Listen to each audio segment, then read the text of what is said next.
No, honestly, as I've tried to allude to, I just not listen. Now you're gonna have to. It's just not the right time. Okay. Like that's the word of the day. No. Mayo experience. Mayo experience. Mayo experience. Mayo experience.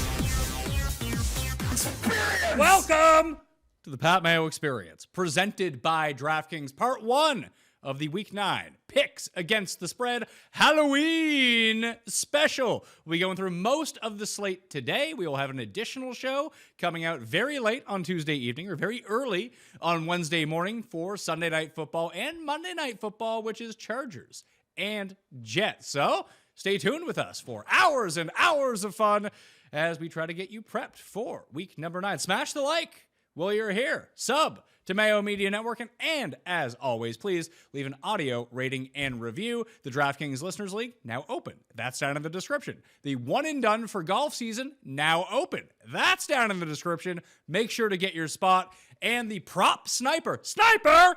That's the word of the day! Code Mayo at runthesims.com will get you 10% off. Highly recommend that you do it. Geoff Fienberg from Rumble is on the line. What's going on, Geoff? What is going on, Pat? So you lost your sunglasses, you lost your hat. I'm telling you, you can't wear the hat backwards. You had to wear it forwards, so you decided to ditch the hat. Yeah, I had a trucker hat, to go with my look. But I don't know. You said they don't wear them backwards, and I don't think the person on the front, who's a sponsor, wants me to represent them with a Rumble costume. Why is it YouTube? Is that what's on the hat? No. It's not YouTube. Oh, it's someone else, is it? Yeah, it is. Is it a blue mega hat? No, it's not. Okay. Well, the coin is in studio. Paul's here. Any MAGA hats? I don't know about that. Let's bring in the 5th member of the team to see what he has to think about it. It is Tim Andergust. Tim Andergust. That's not my name. It's Christopher Walken over here. Hoping everybody has a good Halloween, I don't know if I was in any scary movies, but this impersonation is scary good, so it's like the same thing. Thank you, Christopher. I think that was very nice. Oh, Christopher Walken was here. Oh, no. What? That's how we've decided to start, huh? Do you have any more impressions for us?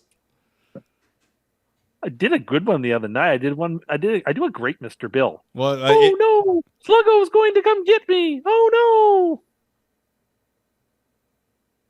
no! Lucille Ball is always a popular one too. I don't know if I can pull off a Lucille Ball costume, but that would be a good one. You can pull off a Lucille Ball costume. Your Lucille Ball and your Fred Flintstone sound exactly the same, by the way. No, Vaughn, Fred Flintstone sounds like this. Fred Flintstone's got that. No. That is the exact same impression. Has a more exaggerated New York accent because he's just impersonating Ralph Cramden from The Honeymooners, right? Whereas Lucille Ball is not. Well, he is. Whereas Lucille Ball is not. Doesn't have quite the same sort of like urban New York, Brooklyn accent. You did an imitation this year that I feel like I complimented you on, and I'm trying to remember who it was. I feel like the people in the comment section can let us know what the good Tim impression was. Was it Prince Charles? Yes, I believe it was exactly that. The key is to just talk through your teeth closed. Then it works perfectly. Well, you kind of sound like you don't speak with a British accent, but you're kind of close to it anyway. You have that weird mid-Atlantic accent. So when you do it through your teeth, you actually do sound just like him. Well, thank you very much. We're very pleased with their compliment. Now, with you speaking like that, I mean, I'm the one in the costume known for being in some sort of perv movie theater, but that's a real pervy accent Charles has. I can see him in one of those theaters. I don't think so. It's a terrible thing. When you are having that so much fun chopping up your oatmeal and your oats, are you doing your chopping up my oatmeal? Have you ever made oatmeal a day in your life? Look at me. Chop up your oatmeal. What? You don't No, the chop oats. up You your said you oatmeal. chop the nuts. Like you chop the nuts. You in don't your chop the ingredient. nuts. You may chop some fruit to put in, but you don't chop the nuts or the oats. What's wrong with you? So whatever you're doing your oatmeal pre-process? Are you doing your like Wilford Brimley impersonation? Yeah, this is Wilford Brimley. I was in a lot of good movies, like the what was the name of that movie? The Firm. Cocoon. The Firm. The Firm is the one I'm thinking of, where somehow he has like extra human strength and is able to chase down Tom Cruise. Tom Cruise chase down Tom Cruise all around, despite Memphis. being like, is it Memphis? Yeah, it's Memphis. Yeah, the movie clearly made a very indelible impression on me that I can remember some parts of the movie. But anyway, yeah. The other guy who was the heavy with Wilford Brimley in The Firm is the guy that plays Jigsaw in Saw. Tobin Bell, I think his name is. Is it really? I think so. He has a very distinct look, real pasty. Doesn't get much sun, that guy. The first Saw movie was pretty good. The subsequent Saws weren't nearly as good. I have heard that the latest Saw is actually good. That could be. I gave up after Saw 3. I was like, yeah, the first one was pretty unique and interesting, and a good horror film. But like, I didn't need to see any. And the 2 and 3 just weren't as good. Yeah, well, it didn't have Robin Hood Men in Tights in it or Princess Bride guy. Gary Elways. That's the guy, and he was also the guy who did the bad The Claw. It's gonna get you in Liar Liar. When He did, and he was also the guy that George broke up, who was married to Deborah Messing in Seinfeld, who George broke up by saying, "You could have done a lot better than this guy." That is actually in the finals right now, Jeff. I finally remembered to put up the poll for the finals of the best sitcom bracket, and it came down to Seinfeld as a 1 seed against The Office as a 2 seed in the final. And currently, Seinfeld is winning. You can vote at the PME on X, by the way. I would vote Seinfeld. Of course you would. Who wouldn't? I would vote Seinfeld. Maybe just the nostalgia of like watching it with my dad and him laughing so hard and enjoying it. And Yeah, Tim and I did that show with Garion where we went through the entire bracket and made our picks. I don't believe we had either one of those shows in our personal finals. I think I had Seinfeld in the final 4. Can't remember if I had it in the finals or not. Maybe not. I think I had Curb and The Simpsons. Like 3 of my 4 picks though were in the final 4, so I felt pretty good about that. You had The Office and you had Frasier, didn't you? No, I did not have Frasier. I had Frasier getting knocked out to, I think, Curb. I think I had Arrested Development winning. I wish I could remember who my final 4 was, but because I have 3 of them, but I couldn't tell you who I picked as a 4th. Well, all those shows are up on Mayo Media Network, so if you subscribe to the audio or the video, or both, hopefully, then you can go back and check those out. Now, as we are recording this, Week 8 is not yet concluded. However, none of us can go below 500 for the week, so that's a bonus. We are all hinging on Detroit. Geoff, the big winner so far, 11-3 through the games. There was one push. That was the Philadelphia and Washington game. Hot week for you. Nice rebound week.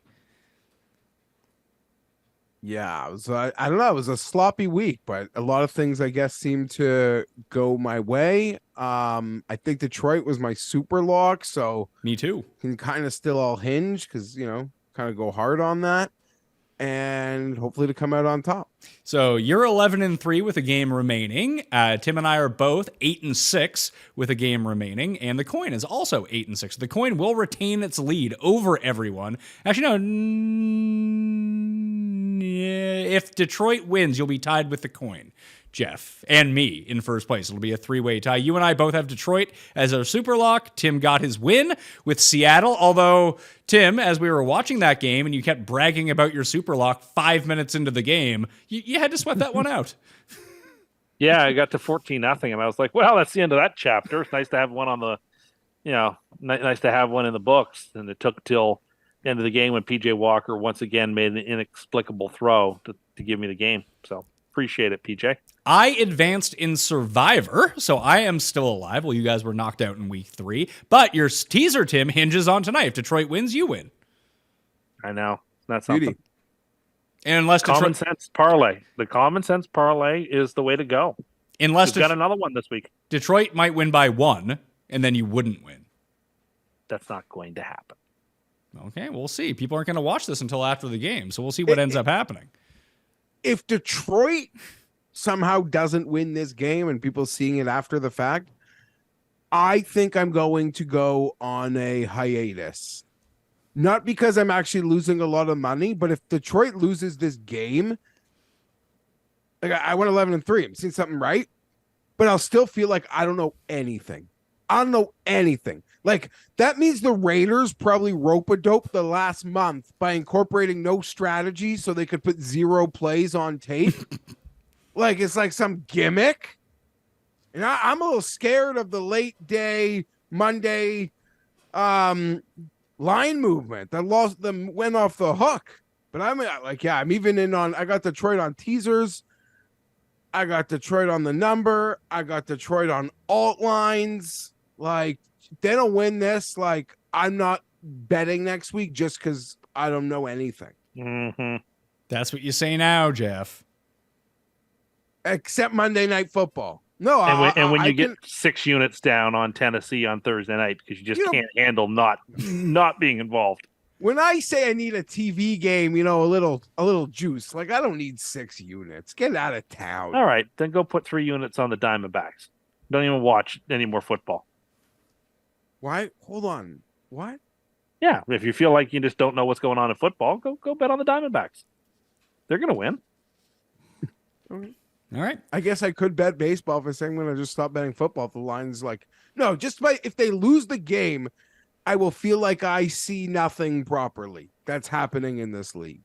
So the goggles, they do nothing. Geoff, did you feel like the tides were turning in the most insane race based on support for Tim and his adorable insanity last week? Because Tim keeps telling me this as the week goes along, that people actually found it quite adorable that he decorates his house like an 80-year-old grandma 2 months before Halloween actually happens and 2 months before Valentine's Day actually happens. So Tim has been telling me all week, like the tides are turning, everything's coming my way. But I will say that although I agree with the support that Tim has gotten, that people found it adorable, found it very relatable, but it was still like, it's really insane, but it's not like maliciously insane like most of the things he does. Okay, so it was Dukakis in the tank. That's what that was. No, it wasn't. It was a change. It was a turning point moment. Not a chance. Let me speak. You made me laugh. Oh, when you gave me that analogy in the week, I laughed so hard. You're giving it to me again. It's an analogy that, like, at no more than 20% of our listenership will even get, which is the best part. Yeah, but I don't agree with it at all. But I just love how your brain works. No. Okay. So there were almost like 2 levels of complaints. The middle ground was like, I do it, my kids like it, it's something we do, I can't like knock that. It's all, there's so much stupid shit going on. Have fun with your kids, make your kids smile. But the whole Tim thing, the people like, oh my, like as Pat pointed out, oh my God, it's so cute, it's so adorable. We are literally talking to him the same way I talk to my 6 and 7-year-old. That is the scale for which, like, yes, it's insane, but it's cute, and I like that. That's fine. It's still really weird that like the grading scale of that is probably like, oh, it's childish. On the other end of the spectrum, there are these people agree with Tim that are the absolute weirdest. These are the people, Pat, that haven't tweeted in 4 years other than to scream at me to tell me that I joined my homeowners association board and I worked my ass off to make sure we could put Halloween decorations up in September. Everyone's most terrifying thing, world's worst neighbor, that guy. Yeah, like, oh my God. And you're like, homeowners association, you guys deal with that topic on the other show with Cam, but he'll tell you that's just like the people that care the most, that other people who have real lives just don't want to deal with it. I was in one for a short period of time. It's like, oh, that person cares, they could deal with it. Oh, that person seems to love the garden, they want to pick landscape. Like, fine, but this guy was probably so annoying about it that he twisted everyone's arm. So there were like 2 ends of the spectrum and the middle end of with kids. So yeah, like I softened my stance a bit, but it was no way a crushing moment. I got a lot of support. I got a lot of support in that. My point was that I don't think it tilted in the most insane race whatsoever. It was just a very likable moment for Tim. It was endearing, but it doesn't mean he's any less insane. Yeah, it was endearing. It was endearing. I can give Tim that. Whereas now you're the Grinch who stole Halloween. Shit that's in his house. If you went into your kid's classroom right now, like that's what it looks like. Like that's the sort of shit. Like, sorry, shit. Oh, Tim, I got breaking news for you about the NFL this week. You ready for this? I am. Guess who the Rams signed as a quarterback? Your guy. Carson Wentz? No. I mean, I didn't realize this guy was available. He could have been the Jets quarterback. John Wolford. Remember when you cursed John Wolford? You cursed yes, you I cursed like him. John Wolford. Yeah, you cursed him out of that playoff game. He broke his ribs like 2 seconds after you endorsed him. He was playing really well in that game. Good for John Wolford. All right. Also, I feel like this time of year, China's economy is probably flourishing from all these $12 inflatables off of Amazon that people are littering their lawns with. Again, I'm not anti-Halloween. Halloween's tomorrow. It's amazing. One more sleep till the magic of it. I am just anti it having a Christmas-esque time frame. I think God that forbid is people have fun. ridiculous. Yeah, people shouldn't have fun for a whole season. And like I know. saw your picture about your Valentine's Day decor from the past. That's what that's what the classroom looks like in grade 1. Grandparents hold on. My grandma's house looks that way too. Yeah, I have it, Pat. I have another job for you, Tim. Like you should be I don't know, substitute teacher. I don't even know. You should be a teacher because you need to decorate the class. Like your decorations look like it's a classroom. I've said that a couple times. I believe that. I want to close this by saying I fucking love you. And everyone should be so lucky to have a friend like Tim who is endearing like that and has these old-timey values and who can just sometimes, I don't know, be able to slow down the pace a little bit of this rat race or craziness of life. So I told you in all of it, I do have a big compliment for you, and that is it. I do find it endearing like everyone else, and everyone should be so lucky to have a friend like you to sort of balance the spectrum of things in life a bit. Tim, Thank you. I thought I was completely off base with this when you said that you were shifting, the winds were shifting in your favor here, based on his fake apology to you in this little heartfelt moment. I think that he's taking this seriously. Oh, I don't think there's anything fake about that. I thought that was very genuine. I mean that. That was all very genuine. I don't think that there was any sort of ulterior motive there. I think Geoff said what he thinks is true, and I think that's very kind of him. Geoff, he's still going to lose 44 states, but it's very kind of him to say that. I will add that a lot of this, it reminds me of the hardcore Disney adults. Oh no, that's I think those are two separate things. Because that's well, see, I'm not evangelizing. Is the thing. I'm not out here saying. First, it's not public facing. I'm not in your face about it. It's about just I do it for my own sense of enjoyment, and I don't care whether anybody else wants to decorate. But what I don't like is when people criticize others who enjoy the magic of holiday seasons.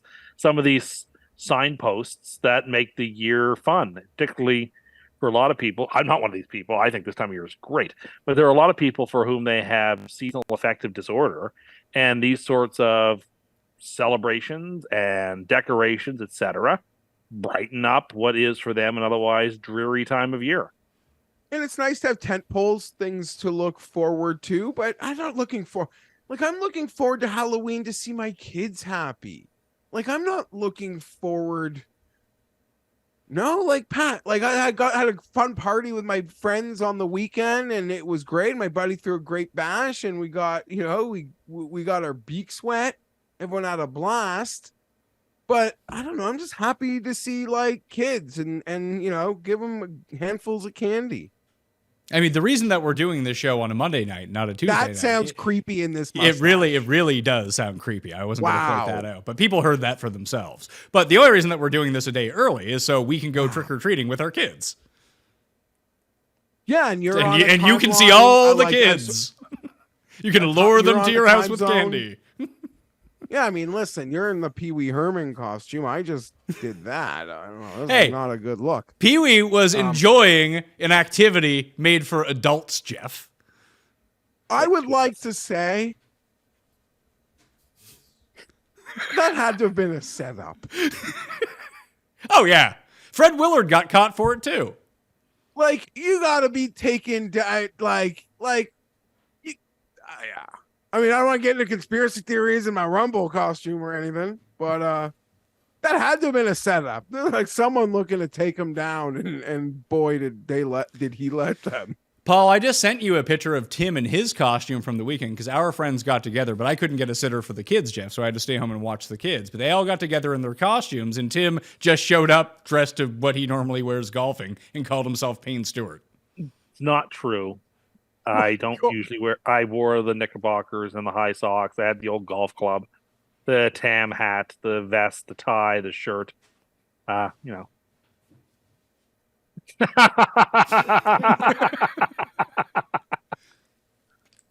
I am, winning the U.S. Open over Phil Mickelson. You want to get into the games? Yeah, okay. I guess it worked like it's golf theme. It's like Tim. Yeah, you dressed as yourself.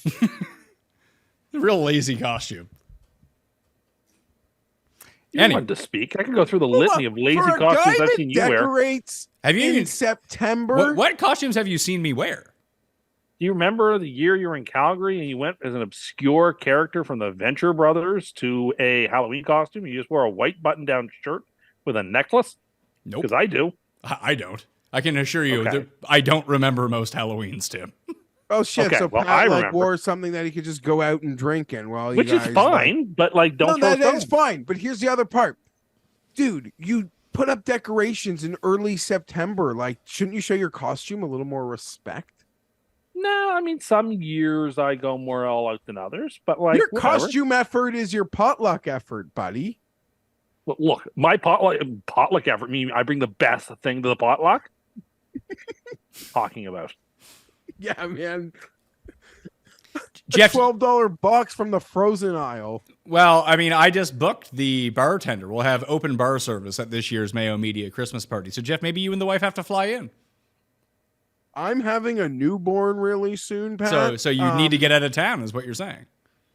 So I'd love to fly in, even for a day or two. So yeah, we could talk about that. A bartender. Now, do I have to tip this person? No. Well, thank you, Geoff. Well, sorry, I shouldn't. I mean, it wouldn't hurt to tip the people that are serving you drinks all night. Yeah, but every time or no, not every time. You do it once. No. Yeah. How much? How much do you think? I don't know. $5. I mean, you didn't pay for booze, you didn't pay for food, and there's someone handing you drinks. You're gonna give them $5? Yeah, but they're being paid to do that. Sure. I mean, the company is being paid. The company that I've hired is being paid to do it. Geoff, do you tip people at your country club, like at your golf course? Yeah, you're not. I mean, like a lot of places, you're not like, there's no cash. You're not even allowed to tip. You are not allowed to tip. Oh, really? Now, you're not allowed to tip. You're not. It's just included at the, they get something. You're not allowed to tip. And I will say, if you work like in the men's locker room, like the guy that runs the men's locker room, Pat, he's probably offered tickets to like a Jays Raptor, and I guess in the summertime, yeah, obviously the Jays, like probably every day. There's some dude there that's got tickets that can't make the game, like every day. So those are the type of tips I think that like fly around the club. Yeah, our club is not as fancy as that club because when I went to go pick up my we're club, allowed to change. We're allowed to change our shoes in the parking lot, for example, which I don't believe you can do at Jeffrey's Club. I do it. Because sometimes, listen, it depends. I gotta walk in there. You think I want to I want to just get through the locker room as quickly as possible. I don't know, how do I put this? Rules don't apply to you. Now that rules don't apply, it'd just be like, then I can get caught in a conversation having to, with a family friend or show someone, respect. I don't know. I Show someone respect. What does that mean? What kind of code conversation is that? It's a half Jewish, half mafia club. Yeah, like what kind of? Oh, sorry, I'm like my tea time. I had to show someone respect. Paul, Paul, what did you want to say? Who is Tim to question Geoff about showing people respect when he's like on edge about giving a bartender like $5? I'm curious what it means to show respect in this instance. Like, you shake their hand. You have friends there. You have to listen I to could a be story. really dismissive. I could be really dismissive. And some of them, they just talk, they're slow, they mix me up with other people, they're getting up there in age. I have just I don't know. I got my shoes with me. I don't even want to go through the locker room. I'm just going straight, not through there. I'm already ready to go. I envisioned it more like The Godfather 2 when the Don is just walking around and everyone's just kind of coming up to him and giving him things. Like, that's the respect that you need to show at the country club. Yes, exactly. No, I just don't want. Yes, just. You just don't want to. You don't want to deal with the olds. I get it. You imagine the respect you must have to pay at Geoff's supper club. I actually found out how much that cost. By the way, my friend finally got back to me, who's the food and bev manager there. Yeah, probably less than I even said. Maybe $110. Yeah. See, that's nowhere near as fun. No, yeah, but you can't eat there unless you're a member or with a member. It's not like Tim Tim can't go up and get the meal. Yeah, it's like the sandwiches at Augusta National are $2, but it's impossible for the average Joe to get in there. Yeah, you need to spend $100K to get in there. Yeah. Yeah, it's just one of those. And I know, the people who invited us, they always complain that they never go enough. So when you ratio that to what they pay in dues, then yeah, it probably could be close to what you said a plate, if that makes any sense. No, I completely understand that. Let's go to Thursday Night Football. Kind of excited for this game. It is the Tennessee Titans at the Pittsburgh Steelers. The Steelers are 3-point favorites at home. Don't know if Kenny Pickett is starting or not. So as of right now, it's looking like it's Will Levis against Mitch Trubisky with the Steelers as 3-point favorites. Are the Titans... Did you see the conversation going on in our group chat about Will Levis, Tim?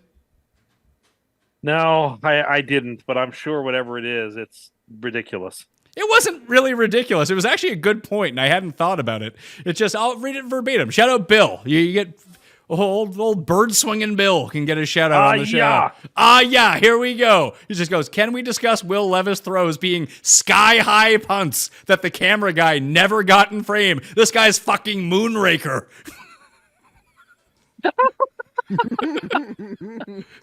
He's just amazing. He's just super. Moonraker was a space station, by the way. He wasn't a person.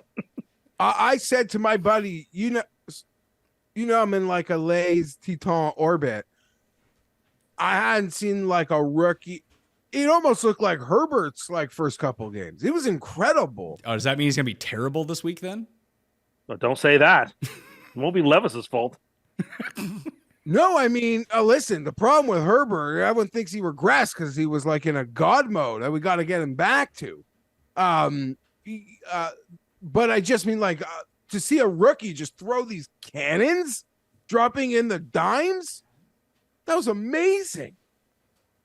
Do you think Will Levis goes to the huddle and he says, cannons to the left of them, cannons to the right?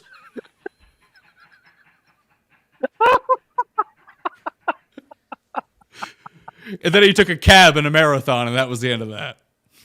Also, one of the ruder comments last week was somebody I think we all like the Titans. Boy, were we stupid. Apparently not. Well, the Falcons, they're unstoppable. Can't beat the Falcons. They're too good. Yeah, not Will Levis.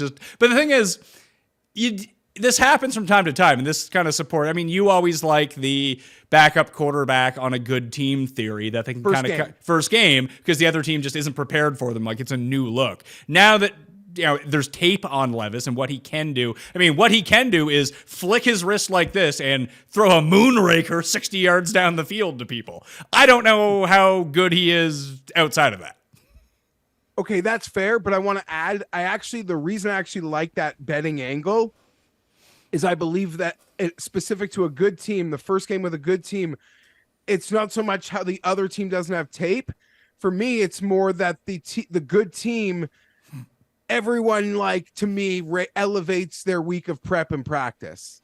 It's like a weird Canadian, like the backup goalie. Everyone's like digging deeper, to protect the guy. Sort of like they're trying hard logic in my head.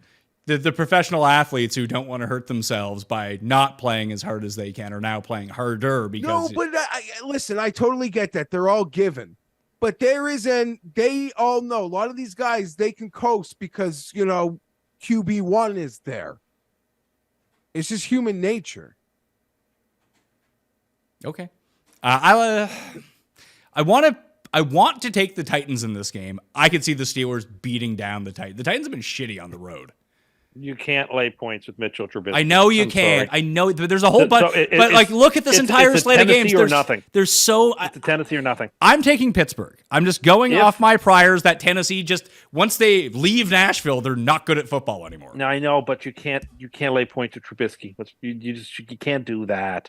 It's perfectly fine if Pickett comes back. You like Pittsburgh, okay, great. I wouldn't fight you on that. But Trubisky is so bad that I think you need to be checked into whatever clinic Geoff was talking about checking himself into for sports gambling losses.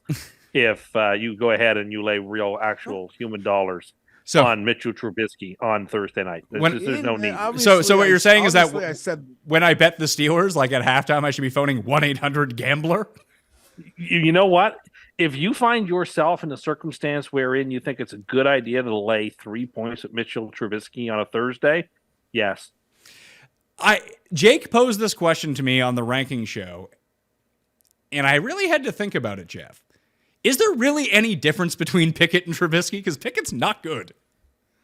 Probably not. I think we had this debate a couple weeks ago, and I agreed with you in that assessment when we thought that Pickett wasn't going to play.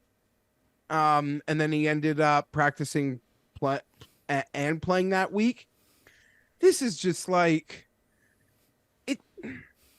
It almost just feels like NFL 101. Like the Titans were awesome last week. Yeah. The Steelers were horrible. Now it's a short week. I think I'm just gonna blindly take the home team and the Tomlin Magic, but Vrabel's got magic too. I wonder what like the Magic guys, like the Cams, are gonna do. And even I know like Pizzola makes a joke about it, but these are straight two like voodoo coaches on a Thursday. Anything is possible here. There was a reason, and listen, maybe Levis is going to be awesome, but there was a reason that he wasn't playing over Tannehill and that he wasn't really even the backup to Tannehill for most of the season after what we saw in the preseason. Maybe he's worked all that out and he's fine now, but we could just be in store for a real bad game from Levis. Like, we think that Trubisky is going to... it'll be a 6-3 game. See, I don't think so. If Levis... There's no chance for Pittsburgh to be good if Levis is bad, that means Pittsburgh's D is going to be doing some scoring. I don't see it. Yeah, I mean, maybe. You're right about that, I suppose. But, yeah, no, thank you. Not interested. All right, well, Tim in the coin... You want what? I hope not to watch this game. I hope that we've got Game 7 of the World Series, and I don't have to watch 1 second of this. There's no way Game 7 is Thursday, dude. Well, they're off to they're here. Game 3, 4, 5, 3, 4, 5. Monday, Tuesday, Wednesday. Yeah. Thursday would be off, wouldn't it? What a garbage decision. Thursday also wouldn't be Game 7. It would be Game 6. They take travel days. No. There's only one travel day. They play 3 games in a row, and then there's a day off. So Thursday's an off day. Yeah, and that would still be Game 6. Game 6, at best, would be on Thursday. I don't want to watch this game. Then don't watch it. Do what I do. Don't watch it. And then watch the highlights in the morning. And you are going to watch it. You won't even bet it. That's what makes you weirder. At least I'm going to bet it. It has AFC implications. That's the worst thing about it. Both these teams have every opportunity to make the playoffs, which shows you how terrible the middle and bottom rung of the AFC are. That these two teams have legit claims at being wildcard It's teams. just a cluster. Just a cluster. A cluster of garbage. You say that, but you were big up in the Falcons last week, and they just got beat by one of these teams. Yeah, but the Falcons are going to win their division. That's a little different. No. I mean, can we put They're money on? probably going- Can we put money they on probably Carolina to win the division at this point? Because all those teams are bad. I bet the can. Saints last week 2-1. I know you did, Jeff. Don't worry, they'll lose to like Teabag and the Bears this week, so it'll be like, oh, great job, Saints. Because I'm going to use Derek Carr on DraftKings to try to qualify for King of the Beach. So he is a lock for 4 fantasy points. So I don't know if they can win if he scores 4 fantasy points. So Pittsburgh for Jeff and I, Tennessee for Tim and the Coin. That's the way we're going. Sure. But if Levis is awesome, like I'm here for that. That'd be fun. That'd be cool. I would agree. And it would make like if Levis is actually good and they could, I mean, their defense is weird because their defense shows up and plays great every second game. And then it's like an absolute sieve the other part of the week. And I don't know if Trubisky can take advantage of that or not. Probably not. But I could see them being like a weird, the defense isn't as good as that Pittsburgh team, but the year that Roethlisberger came in to take over for the Steelers and they just didn't lose any games, I could see Tennessee being a version of that if Levis is good. I just think he'll turn the ball over too much. Very possible. And it's hard to know what to make of Atlanta, but we've noticed Tennessee does have, like, they punch very well at their weight or above their weight at home. They've beaten the Chargers, the Browns, and yesterday. Did they beat the Bengals at home or did they beat the Bengals in Cincinnati? Oh, sorry. They lost to the Browns and crushed the Bengals. I mixed that up in my head. You're right. My bad. And were all those home games? Well, The I know they have Chargers, the three- Bengals, I know, yeah. and yesterday was. The Titans have 3 consecutive road games on their schedule. Yeah, the only home loss Tennessee has this year is to the Ravens. They lost to the Ravens 24-16. And the Ravens might be one of the 2 best teams in the AFC. That game was not a home game. That game was in London. That's right. That was in London, but that counted as a Tennessee home game. So there are 3 actual games in Nashville have been the Chargers, the Bengals, and the Falcons, and they beat the Chargers by 3. They whooped the Bengals, and they didn't really whoop the Falcons, but the Falcons had a chance to come back and win that game on the final drive to no avail. It felt like they whipped the Falcons. The final score was closer than that game felt, to be honest. They're on the road for 3 straight, as Tim points out now. They're at the Steelers, at the Bucks, and at the Jags the next 3 weeks. So I'll take Pittsburgh in this one, which means we need to take a plane across the Atlantic to go to, as Garion pointed out, jolly old Frankfurt for Miami at Kansas City. This is if you're going to have an early game, this is a perfect one to throw on in the morning. Like, I know we always get the Jags, and the Jags are kind of fun in these situations, but like, I can wake up early on Sunday, I can go to the gym, run on the treadmill, and just watch this for like 3 hours. It's going to be great. The Chiefs are a 2.5-point favorite in Frankfurt. It's a neutral site game, although I would guess that the Chiefs are going to be more popular over there. Although I have heard that the Frankfurt is Patriots country. Very strange. It's no different than like when Man U, when we were growing up, got really big in North America because like they were awesome and they had Beckham. I would guess it's the same thing. But the Patriots have been awesome for 10 years. They had Brady. That when football is getting more and more popular in a place, the team that's the best is going to be the team that's the most popular. So I'd guess that the Chiefs probably have like a big stranglehold over the Dolphins in this situation too, because the Chiefs now, they have the face of the NFL. They've won 2 Super Bowls the past 4 years. They are the team in the NFL right now. That usually translates to second face of the NFL. Who's the face of the NFL? Well, face of the NFL is Mahomes, but it could be Kelsey. Oh, I was saying Kelsey. They both play on the same team.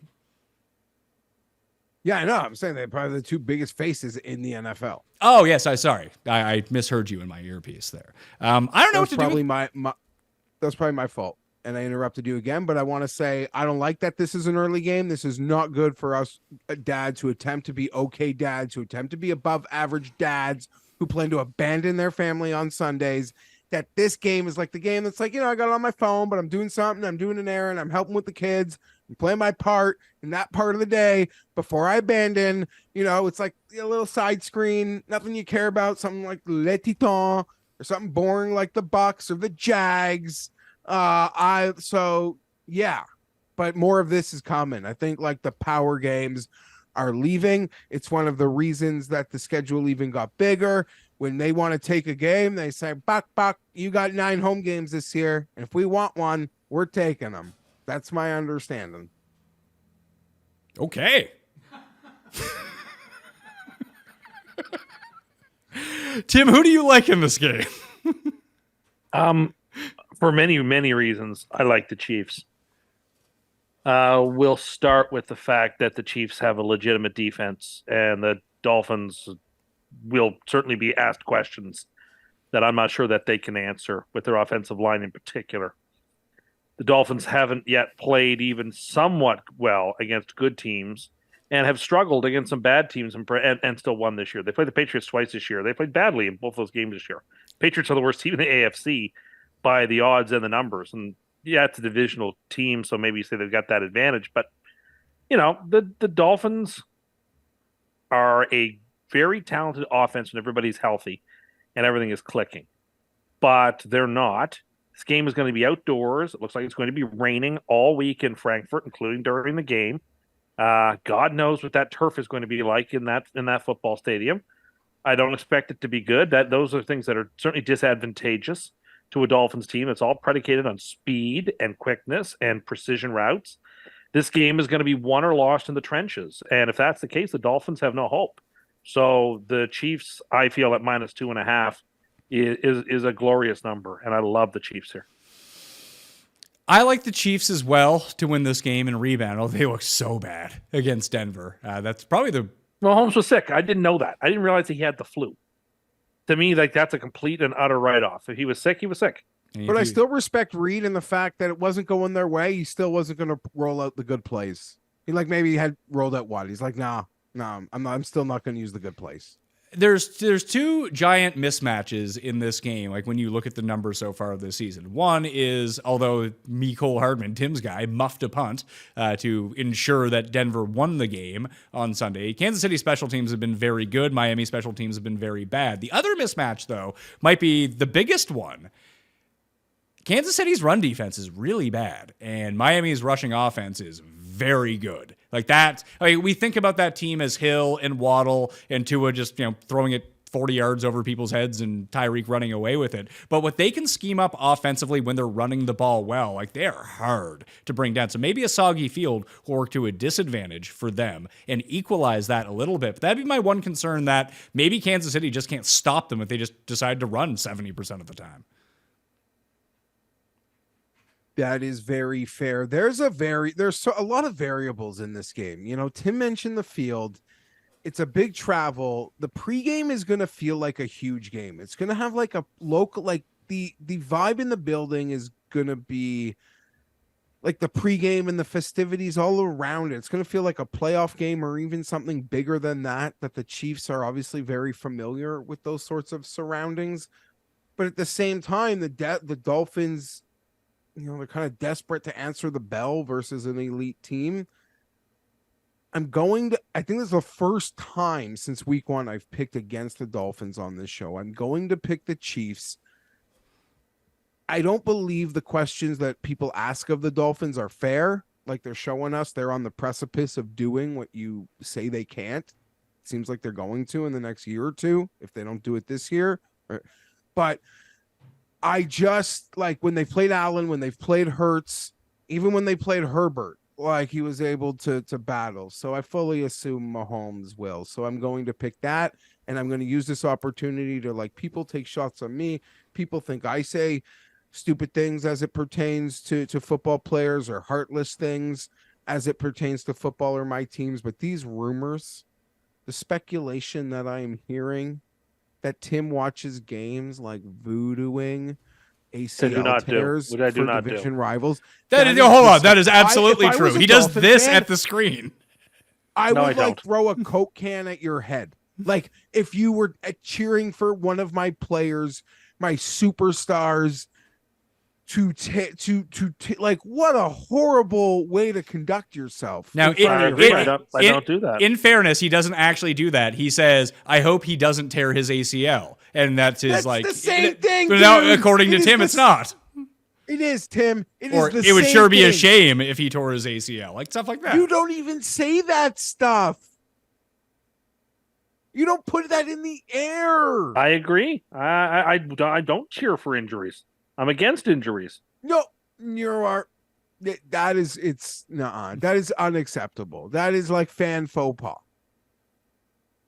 Don't tell him how to be a fan, Geoff. No, I'm Sorry. You're right, You're gatekeeping fandom. no. It's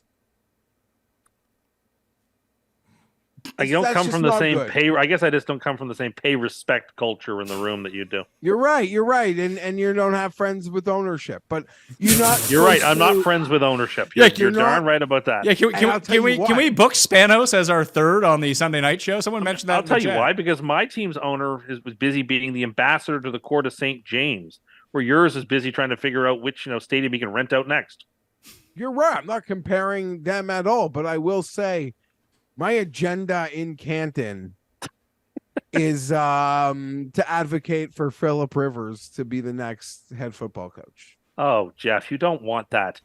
Yeah, You don't want that. You think you want that? You don't want that. Because when he gets fired in 3 years' time, you're going to have to basically deal with a divorce between Philip and the team.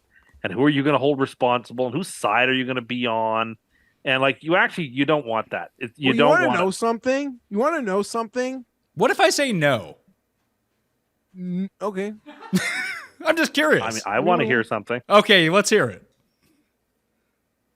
Because no one actually covers the Chargers, there is a story that no one has gotten to the bottom of for me. No one even asks the questions.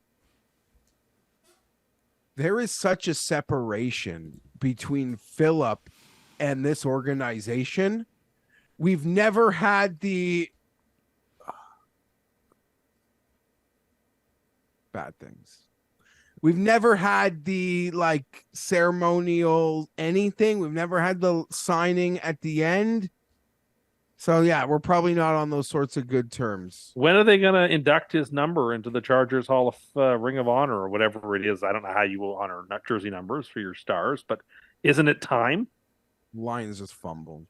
I know. I watched Okay, it. we're not doing the recap of the game know, when people are watching We're this after doing. the fact. We're doing. Oh, come on. Anyway, we're doing a dry run for next week's Monday Night Live. Nope, we're not doing that either. No, 'cause you can't behave yourself. Isn't that so? Because I can behave myself.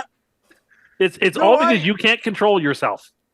There's a lot of reasons I don't like watching on the delay. Like I don't know. There's a lot of reasons. What do you mean watching on the delay? I don't want to be behind. I don't like my setup where I am right now. I am not watching a Chargers game like where I am right now. Like I'm just not. Like that's just not how I watch the Is that Chargers. because you don't have all your troll dolls lined up in the way that you need them, or here we got Gates right behind me, but I just mean it's just feels like a confined space, and it's just a confined space? I'm in prison. Yeah, you say you pace around a couch the whole time. No, Tim. I only do that in big games. For the most part, I try to keep myself pretty stationary these days. He does keep himself very stationary and then really complains about every single play going against the Jets and then doesn't really even, like if he sees a penalty on the field, it's like, oh, it's got to be on the other team. They low hit Zach Wilson and then we'll watch it. It's like that never happened. He just makes stuff up. Here's the truth. The truth is, like, you think, like, I've told you, I despite what the past is, I just sit there and I watch and I expect the worst to always happen and I don't say a lot. But if there's a microphone in front of me and we're supposed to like converse about what's happening, it's just I'm just not in a good place right now. You can laugh. I'm not in a good place to conduct that sort of thing. The Chargers have hurt you that much now that your Chargers fandom is on such rocky shoals, that you're not No, in a no, headspace? I don't. I mean, Paul? I don't want to make more. Don't bail him out. Let him go. I was gonna No, say. no, no. I'll get bailed out. I'll get bailed out. I promise you, I'll get bailed out. I was gonna hope I get ask bailed. Pat to describe the one time he watched a Chargers game Yeah, no, but with that Geoff. was like I mean, you're that. you're saying that like in you're not public doing with well people. right now. Maybe it's just always been that way. Pat, you should tell the story. It's not really a story. He paced around like a lunatic on a Thursday night game, and he just disappeared at one point when the Chargers started losing. I don't like being around like that, man. I just. And he forgot to pay his bill. Yeah, I paid the bill. He forgot to pay his bill because he was so I mad. need to be in a comfortable. I need to be in a comfortable. In a padded cell? Is that what you mean? No, Are you in a glass case of emotion? Do you need to have a calmative before you watch the game? no. Like, I'm not in comfortable surroundings when I'm watching Jets games. I'm getting beat No, you're constantly. at the place you're at. You're either at like your house or you're at Pat's place. You like are very familiar with your situation. Why do you need to be familiar with your situation? It's confined here. I don't have like the ventilation. I don't know. Ventilation! Are you afraid you're going to hyperventilate? Okay. No, he okay. doesn't want to hotbox his room, I think is what he's saying. Oh, okay. Yeah. Well, ventilation's a big thing these days, but Pat's smarter than you, Tim. No, honestly, as I've tried to allude to, I just not. Listen, now you're gonna have to. It's just not the right time. Okay. That's the word of the day! No. Like it's just not a good. Like it's just I say things that I don't mean. Like it's just not. I the can time. understand. I can understand that. Fair enough. I can understand that. Okay. Yeah. It's not the. I'm not. It's such a meaningless Chargers game against the It's Jets a team. It's not meaningless, going it's just- anywhere. but We're not the going anywhere. You're not really going anywhere. Like, the stakes I are so know, low. but my emotional state right now, those are the two things that like trigger me, and no. Well, let's move on to the second game that we've talked about. So for the third game, sorry. We're into the main Sunday slate now. Minnesota at Tim's Atlanta Falcons. Would you say that Atlanta's more your team or San Francisco right now? Oh boy, I've sort of pseudo adopted both in terms of like I'd like to see them do well, and I just can't pick the Vikings at this number. It's 5. I don't know anything -5. about 5. I don't know anything on God's green earth about the BYU quarterback who's going to come in, or whichever parade of people that they bring in to play quarterback. I just think if Atlanta is a decent team, and they don't have to be good, just have to be a decent team, that you just need to take the Falcons here and just see what happens. What if they bring in your arch nemesis, Nick Mullins, to play quarterback? Well, he's still on the IR, so I don't think they can bring him back. Oh, he's on injured reserve? That's where he is? I believe he is on injured reserve. Yeah, he can't come back for like a week or two. Oh, no. So Jaron Hall is going to be the quarterback for sure? But Nick Mullins Probably. may lead them to the playoffs. Yeah, you want to be betting on Minnesota the moment Nick Mullins starts playing quarterback for them. Oh, that team's got no chance. Do you think people have watched the show long enough to remember your blood feud with Nick Mullins? It wasn't a blood feud. I think it was like I want to say it was 2018. Do you remember whatever? Geoff? Yeah, didn't he even like mock his Twitter followers or something? No, it's because Nick Mullins was verified on Twitter, and Tim took that as an affront. He said, "Why aren't I verified on Twitter? But this loser is." He was an NFL starting quarterback. Yeah, started in the Big 12. I'm pretty sure is where he came from. Anyway, Nick Mullins I has don't want to. I don't want to relitigate it. Are the Vikings a good team? I don't know. No, not a good team. Are the They are the were- Falcons a good team? I don't think they're. Yeah, they're decent. The Falcons ran a play on Sunday where they took Bijan Robinson out of the backfield for Jonnu Smith, only to have him get the toss, roll out to the right, and try to throw to their third-string tight end while Kyle Pitts was blocking for them. That's what they do. You don't see that coming. You're definitely right. You do not see that coming. Did it work? Absolutely not. It was better than like every third play where Ritter fumbles. So I suppose that's a positive. It's just Falcons have their problems, but I don't know, man. You got no Jefferson. You have no quarterback you've ever heard of. I just don't see how that offense is going to get any sort of forward motion. I mean, if the other quarterback's great, he's great. But then if he is good, let's just find that out. Like I can't imagine taking the +5 is no man's land. You can't really. What's the value in taking Minnesota +5 here? I don't see it. I'm going to take Minnesota. I'm going to take Minnesota +5 in this spot. And there's a couple factors here. The total for this game is only 37.5. So they don't expect very many points. Jake broke it down for me. He was talking to Emery Hunt, who kind of scouts all of these players. And essentially what he told me about Jaron Hall is that like if they run the Kirk Cousins playbook, he's going to be terrible. He can't throw a deep ball to save his life, but he's pretty good in the intermediate and short passage, which means if they do adjust a little bit, they're going to be able to kind of dink and dunk and keep the clock moving. Again, good for the points in a game listen, when you go to the other side of the ball, like Ritter's hurt. I don't know if he's starting. I'm pretty sure he's starting, but it doesn't look like Drake London is going to play in this game. So you're down your most dynamic receiving threat. So it's like Bijan, Kyle Pitts, and like Van Jefferson and Mac Hollins at this point, along with Jonnu Vision. So I don't know about the firepower. And the sneaky thing about the Vikings this year, Geoff, their defense is actually good now with Brian Flores. Yeah, they definitely figured it out.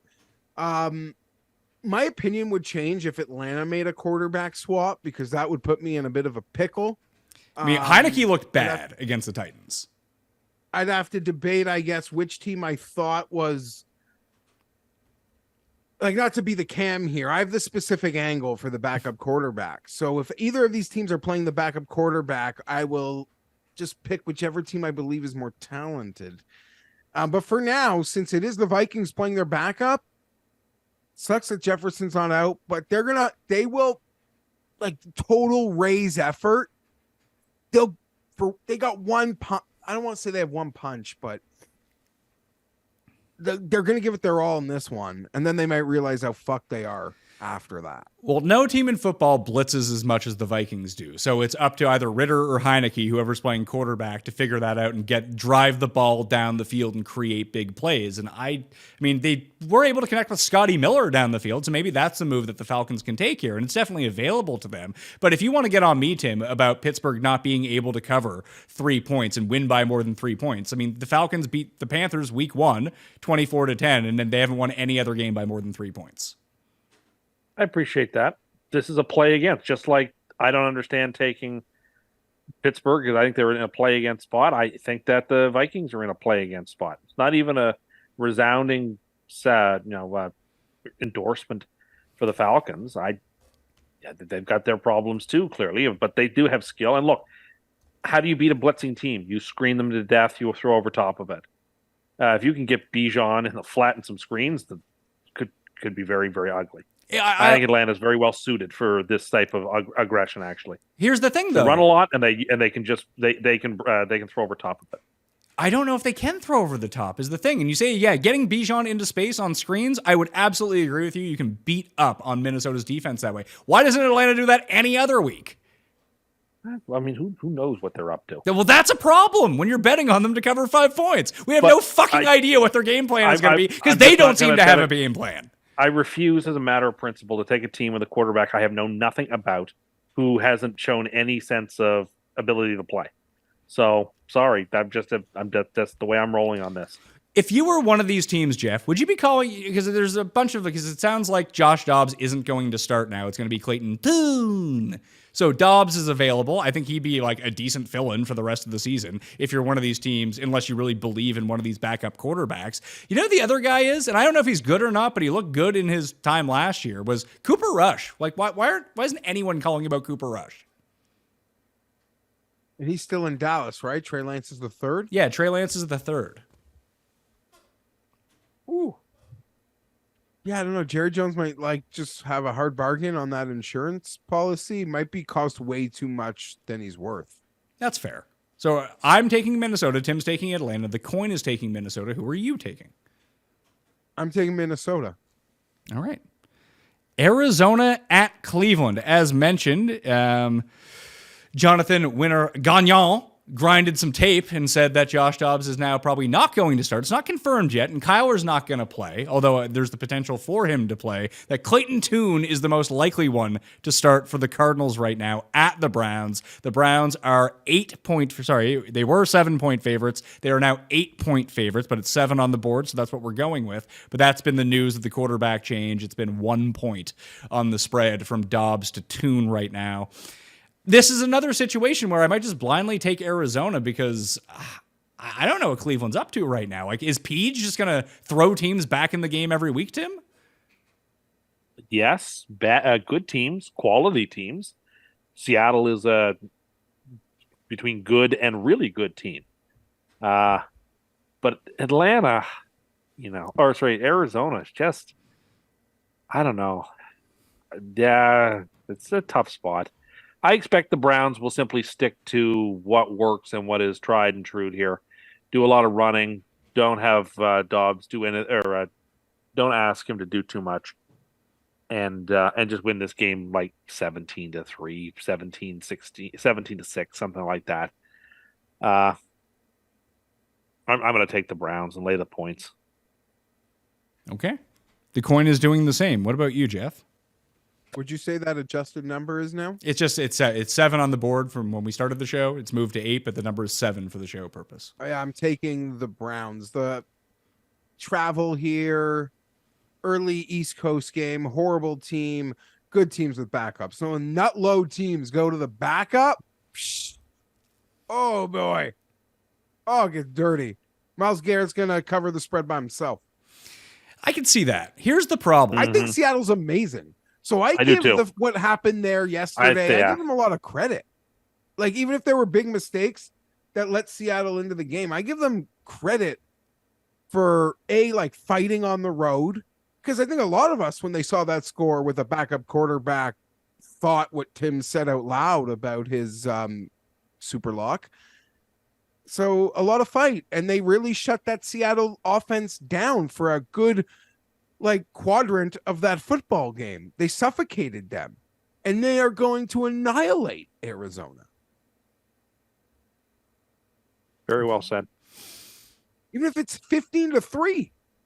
Yeah, I suppose that's the case that you're not looking forward to. I just think that PJ Walker's going to give Arizona points at some point because he seems to do that every single game regardless of who the team is against. And I don't know, the Browns defense looked amazing through 6 weeks. Last they gave up 38 points to the Colts, and then they gave up 20 to the Seahawks, and the Seahawks were moving the ball pretty well. They got some timely turnovers in that game, but they were getting gashed on the ground in both those games. It's just Seattle decided not to run a ton, but every time they ran, it was 10 yards a clip, and not that I think that DeMercado is any sort of problem for teams, but they're going to try to run with him, and he ran pretty well against a better defense, at least statistically at this point, in the Ravens last week. I'm going to take Arizona in the points. Yeah, but the Ravens are sort of in a sleepwalk. They didn't cover that game in the craziest way possible. It was almost like that game where the Jets beat the Browns because Nick Chubb didn't take the knee. That it was one of those circumstances, but it wasn't to lose. It just wasn't to cover the spread. I would even argue someone that wasn't affected by that at all, other than the pick'em we do here, that was a worse beat for people that had real money than the Raiders-Patriots game a couple weeks ago.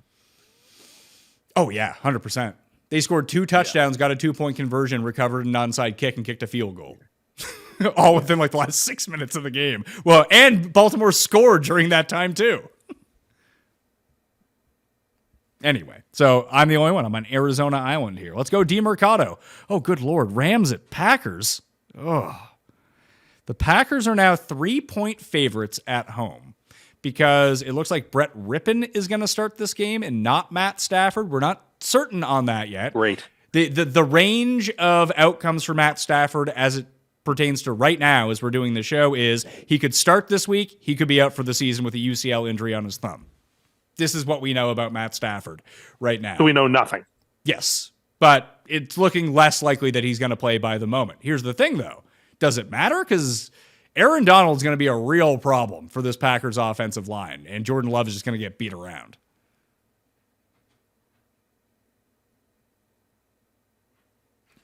Tim. I think it makes a big difference who plays, because the only chance the Rams have to be competitive in these games are these precision passing routes they have developed with Puka and with Cup. And if that's not there, I think they're in real trouble. Real trouble. I like Green Bay here.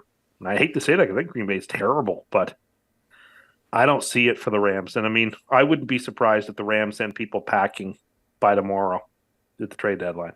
I suppose that's something we can cover on tomorrow night's show as well. And that probably would change my tune on the game. But I'm going to take the Rams right now because I think the Packers are going to score like 17 points max. And I think that maybe it'll be John Wolford. What if he ends up being the quarterback? Your guy. In a revenge game. No, Wolford coming back to the Rams is not a revenge game. It's just bringing him back. But he got hurt against the Packers, didn't he? No, it was against the Seahawks. Either way, I don't know. Jordan Love looks terrible. Without Bakhtiari on the offensive line, Dallas scored a ton of points against the Rams, but they were having problems blocking the Rams at the same time. And Green Bay doesn't have Dak at quarterback. They have Jordan Love. So maybe he can just give them some points because he's prone to do that as well. So I'm picking against all these bad backup quarterbacks this week, and I feel really good about it. Yeah, but you're picking against bad backup quarterbacks, but you're also taking like bad quarterbacks against them. But I'm still taking quarterbacks who are better than the bad backups. So do we know that they're better than the bad backups? Well, I guess we're going to see, right? The proof is in the pudding, but I think so. Okay. Who are you taking, Geoff? I'm going to take the Packers. I hate it. It's gross. And it goes against kind of what I believe in. And I still can't believe I'm really embarrassed I was there on them in the preseason. I got it. A lot of it was not so much like, because I backed Minnesota to win that division.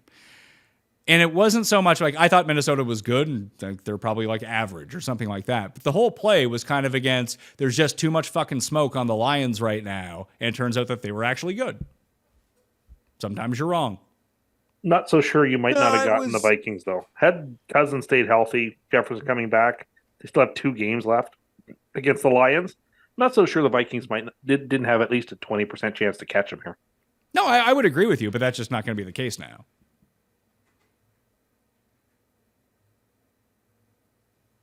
Okay. Washington, oh my God, at New England. Here's a brutal game. The Patriots are 3-point favorites at home. 40 is the total. I'm finally going to bite the bullet on this one, Tim. I don't know if the Patriots can win by more than 3, so I'll take Washington. There you have it. Mac Jones versus Howell. Who's got a higher ceiling? We've just seen it the last few weeks. Howell's got the higher ceiling. It's Washington taking the points. You can't lay 3 points with this Patriots team. The way that the Patriots cover this game is a lot like how the Giants beat Washington 2 weeks ago. They just send unrelenting pressure at Hal, and he just fucks up the entire time, which is in the range of outcomes here.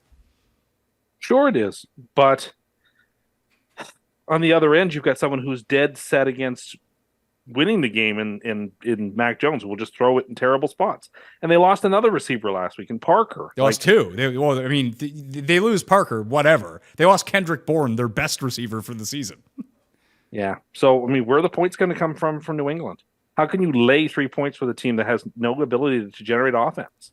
Well, this just means, Geoff, a bigger role for the Super DeMario Brothers Super Show on Sunday. You guys going to have like 3,800 catches.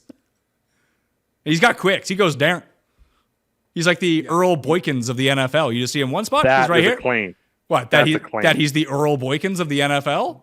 That he is like in the Earl Boykins, Darren Sproles category. Yeah, he goes down. That's what he does. He just one spot. He goes down the field. He's gone.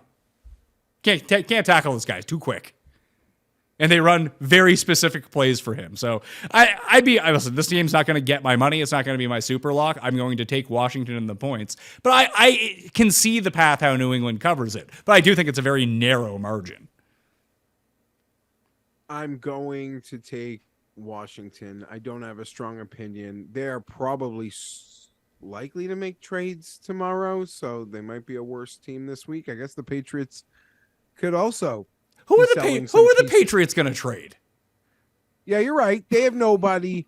I guess I'll use this time because the Patriots, it's official. Like, as of this recording, they do have the worst record in the AFC. And when you guys were recording on Sunday night, like, Tim would have floated to the moon. He was so happy at the possibility of the Chargers losing to the Bears and having the worst record in the AFC. I saw him smile. He was playing to me, maybe, but he was so high he could have floated out of that chair. Like, he was giddy. Just the thought of getting to come on this show today with the Chargers tied for the worst record in the AFC had him pitter-pattering. Well, I just thought, if that happened, the sort of dialogue or monologue that could be produced by that might be very good for the campaign. A lot of the things I'm thinking about is about how I can affect the vote. So I'm like Trump. I'm not showing up to the debate on Monday, pal.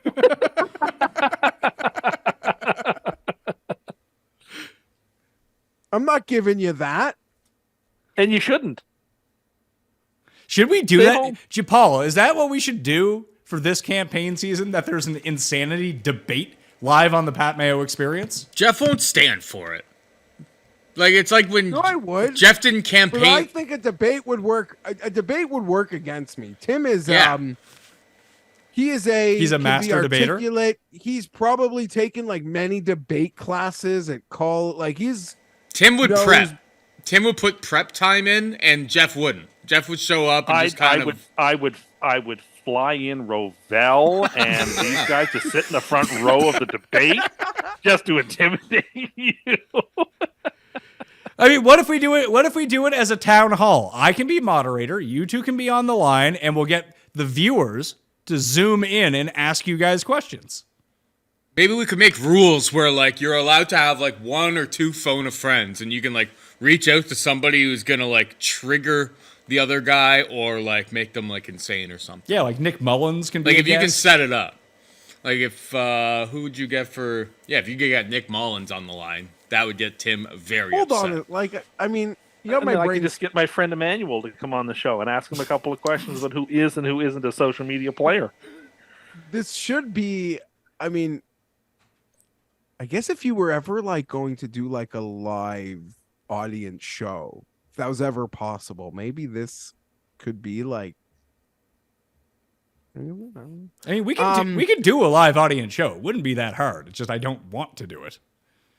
I agree. I tried it. Listen, I like our audience, and I would hope that we would get the best of our audience calling in for this kind of thing. That would make it a lot of fun. I tried this at Fantasy once, and like the hardcore viewers had no like interest in calling in. It was all people like, "Who do I start this week?" It's like, "Oh, fuck off! This isn't the point of the show."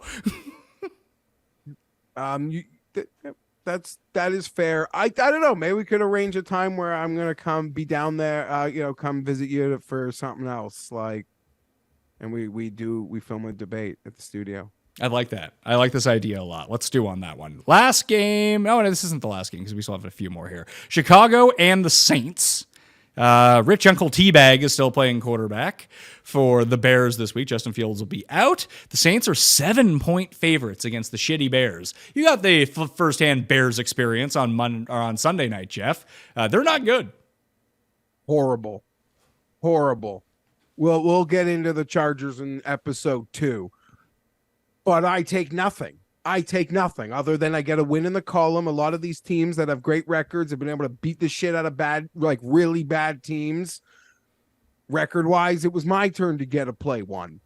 I didn't enjoy the narratives because whatever. I feel like people made things up, and you don't have to make things up if you want to make fun of the Chargers. There's enough real things, so you don't got to make things up. The Bears are horrible in every special teams, offense, defense. They bring nothing to the table. So I will lay the 7. I'm not comfortable in it at all, but I know like the NFL can swerve you off your eyeballs. The Saints, whose defense has really slipped the last few weeks, they're going to get back to their nasty ways against the Bears, and that is no doing of the Saints. It's just because the Bears. So New Orleans -7 for Geoff, Tim. I was trying to right figure. there. Paul and I were talking about this. Are the Saints like? I have to make a survivor pick here. Do I take the Saints or do I take the Browns with PJ Walker? Me too. I haven't looked at it. I haven't really thought about it. Well, I like wouldn't picking on recommend. I myself. would not recommend the Browns. I don't know. The Saints will are say the that. Saints I are will say the that. Saints are such frauds though. If one of these teams is down 4 points or 3 points with 2 minutes left, which quarterback would you trust the most? I think that is, and it's not an easy answer. Taysom Hill. Yeah, give me some Taysom in the game. Maybe that is the answer. I don't know. I guess I would recommend this. Looking at the board, I would recommend the Saints. I don't know if I can do that. We'll see. One of those weeks. It is one of those weeks. Fortunately, I don't have to make that decision tonight. I can make it on tomorrow night's show when we finish off the picks. But I'll blindly take Chicago. I've been pretty anti-New Orleans all year. I don't feel good about this because I do think New Orleans is, obviously they're 7-point favorites. They are better than Chicago. But if they can dial up some weird shit from time to time. And as we found out, Tim, they take the most penalties of any team in football. That never helps. No, but that would explain some of their struggles. It would. But that's not going to help them moving forward. It's not, but here's the deal. The NFC South is so bad, or the NFC is so bad that like they and the Falcons are on a collision course for the playoffs each, unless something really weird happens. There's just no good teams left. Listen, I don't think the Bucs are dead in that division just playing against these teams. They already beat New Orleans. I think they're kind of dead. They already beat New Orleans. They went to, overtime with Atlanta? Or they lost by 3 to Atlanta? Like, all these teams are pretty close. Yeah, they're all in it. Put it this way. They must win this week. Who? Like people are To saying show they should any trade- life. No. It's going to be exactly like last year. The first team to get to like 7 wins in this division is going to win the division. Well, Atlanta's already at 4. Sure. So is New And Orleans. they're probably going to get, and both they and New Orleans are probably going to get to 5 this week. So that is, if that is numbers, who gets to 7 first? Tampa's in a lot of trouble. Sure. They're at 3. They're a game behind them. I don't like their chances. I don't like. They're the last team that's like borderline. Can we just get rid of them? And Like we almost know that we almost basically know the 7 NFC playoff teams right now. see, I don't agree with that at all. We still have more than half a season to play, and Tampa hasn't played the Panthers yet. And both the other teams got a free win against the Panthers already. Not to say that. I mean, if you look at the betting odds, the books are pretty clear and pretty certain about Tampa's chances. Oh, listen, I'm not saying that Tampa is good. I'm just trying to make the point that Atlanta and the Saints might be bad. And when you're dealing with a bunch of bad teams, like think about last year, Tampa ended up winning that division because Darnold couldn't beat some shit team in like week 16 or something. And Carolina was terrible. That helped. Yeah, that certainly helped. So there is talk that Tampa is heavy in the trade talks. they should be. They have players that teams would want. Yeah. Mike Evans, I've rumored to the Chiefs, bothers me, but why Makes wouldn't sense. the Chiefs should definitely be looking at that if that's a real rumor? If the Chiefs, Which was always the risk of picking Tampa to start this season, was that when we got to this point in the year, they may conduct a But yard. we always said the problem with that thought is they're always going to be just a game and a half out of the division lead. So how do you even make the trades? There's 2 teams that had it. You got to. It's not just one But team. they you have the to head-to-head opportunities. Like they I control know, their I own know. destiny. I know even the Broncos still control their own destiny, but so it's a silly thing to say. You can go undefeated, but I do believe in that actual context, it's more real. And If I were some running the of these- Buccaneers, I would say, look, Mayfield's clearly not anything other than a stopgap. I won the Super Bowl 2 years ago. My team is just not good enough. Agreed. Evans is in his is getting older. It's time for me to sell a couple of pieces, invest in the draft, and eat my peas. And that's what I think I should do. And if I were running the Buccaneers, that's 100% way I would run things. There's nothing to play for this season beyond a outside chance at a divisional championship that you're probably not going to win. And if you do, then you're no better off than you were last year when you got to play and you got routed. So I think you got to make a move. I would If I agree. was a Bucks fan, I would I'd agree be with you. clamoring for them to trade. I want them to trade too, and they weirdly hold what might be the most valuable trade piece at the deadline is Baker Mayfield. I don't think people are lighting up for. I don't know if you're imagine if he was just on the Jets, how much better the Jets would be. Marginally better, but what are we going to trade for someone for a month and a half? You really think? How come you won't bet anyone that Aaron Rodgers is coming back? Then there were Jet beat writers. That's great, talking Tim. About how you got offered a straight up bet. Will he be back by this date? $500. You wouldn't even entertain it. Although you say he's coming back on that date. Why wouldn't you take it? I'm just going to simply persist on my faith that it's going to happen. Now that the league is and as Geoff noticed, the league is now tweeting it out too. It's just not Rodgers seeking attention. The league is now circling that. It's Rodgers seeking attention. But it's not, the NFL is giving it, and they're not in the business of doing that. Yeah, he's smart enough. What? It's not like the NFL is like desperately needing to give Aaron Rodgers attention right now. He's not even going to play. Like But I just if don't he's see what gonna the do upside that, is for it's them. an unavoidable thing. He's 100% doing it for attention. I would agree. I don't think that he's coming back, but here we are. But what if you're Minnesota? Unless they have a ton of faith in that guy. Like No, Baker, Minnesota has pieces to sell. Danielle Hunter, people like that, they got to go. Goodbye. So you Thank think that? you. So you think that every team in football is just people? Football doesn't tank that way. They just don't. It's No, not. I'm not saying tank, but it's not the like NBA. if we're a team.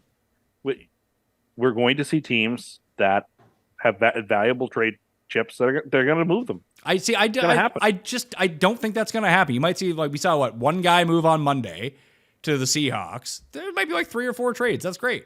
I mean, I hope I'm wrong. It'd be more exciting if more people got traded. It's just so much harder to trade people in the NFL. Baker doesn't take a ton of money, and there's like 10 teams who need a quarterback, and some of them fancy themselves as, I don't want to say contenders, but if they got an upgrade at quarterback, all of a sudden maybe they are contenders. Like, why wouldn't Minnesota do that? I just don't. I couldn't imagine it happening to get him then there to learn the system, to make him the starter, to give up whatever you have to give up. Like, no, that's for what purpose? He went to the Like, for Rams what last purpose? year and looked good. Like Great. he's For learned what a lot of purpose? offenses. For what purpose? What are we trying to accomplish here? Do we want to lose by 35 against the Seahawks in the first round? Because that's what's going to happen. NFL teams Or don't. NFL Vikings? teams do not think that way. By the way, Yeah, some do. yeah, but No, but not the Vikings. most don't.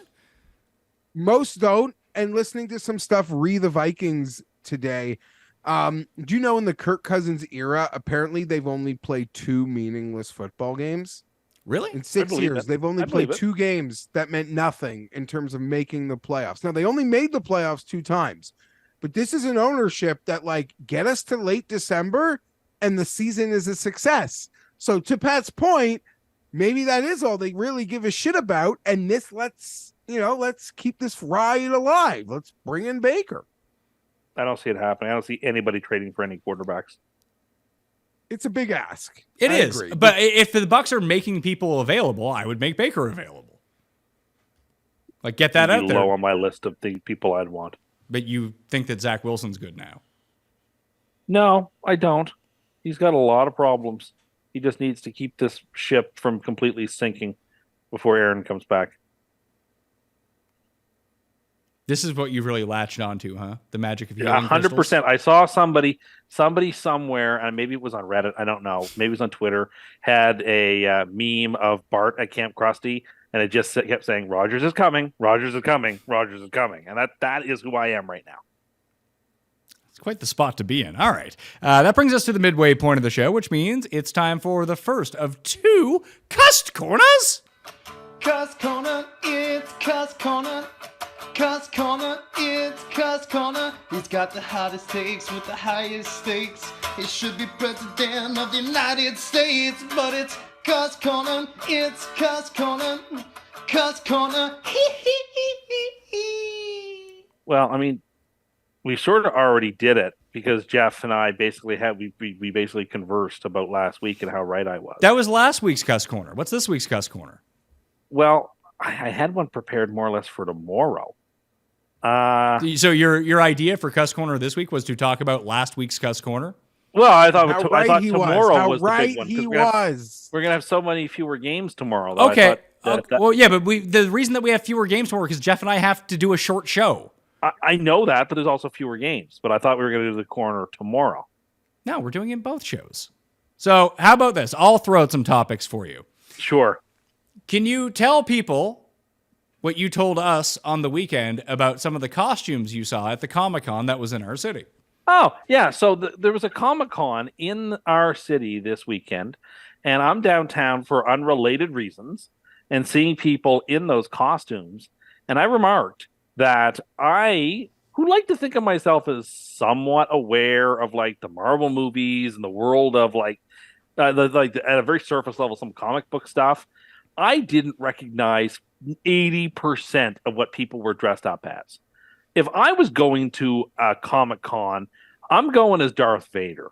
I'm going as Thanos. I'm going as Iron Man. I'm going as someone people know, that people recognize. I'm not going as some obscure Romulan you've never heard of from Star Trek, or people dressed in costumes that I couldn't even begin to guess what they were supposed to be. Like, I don't think the purpose of these events is to be as obscure as humanly possible with your costume. Instead, it's like to dress up in like costumes people recognize. You went out for Halloween as Payne Stewart. Who gets that?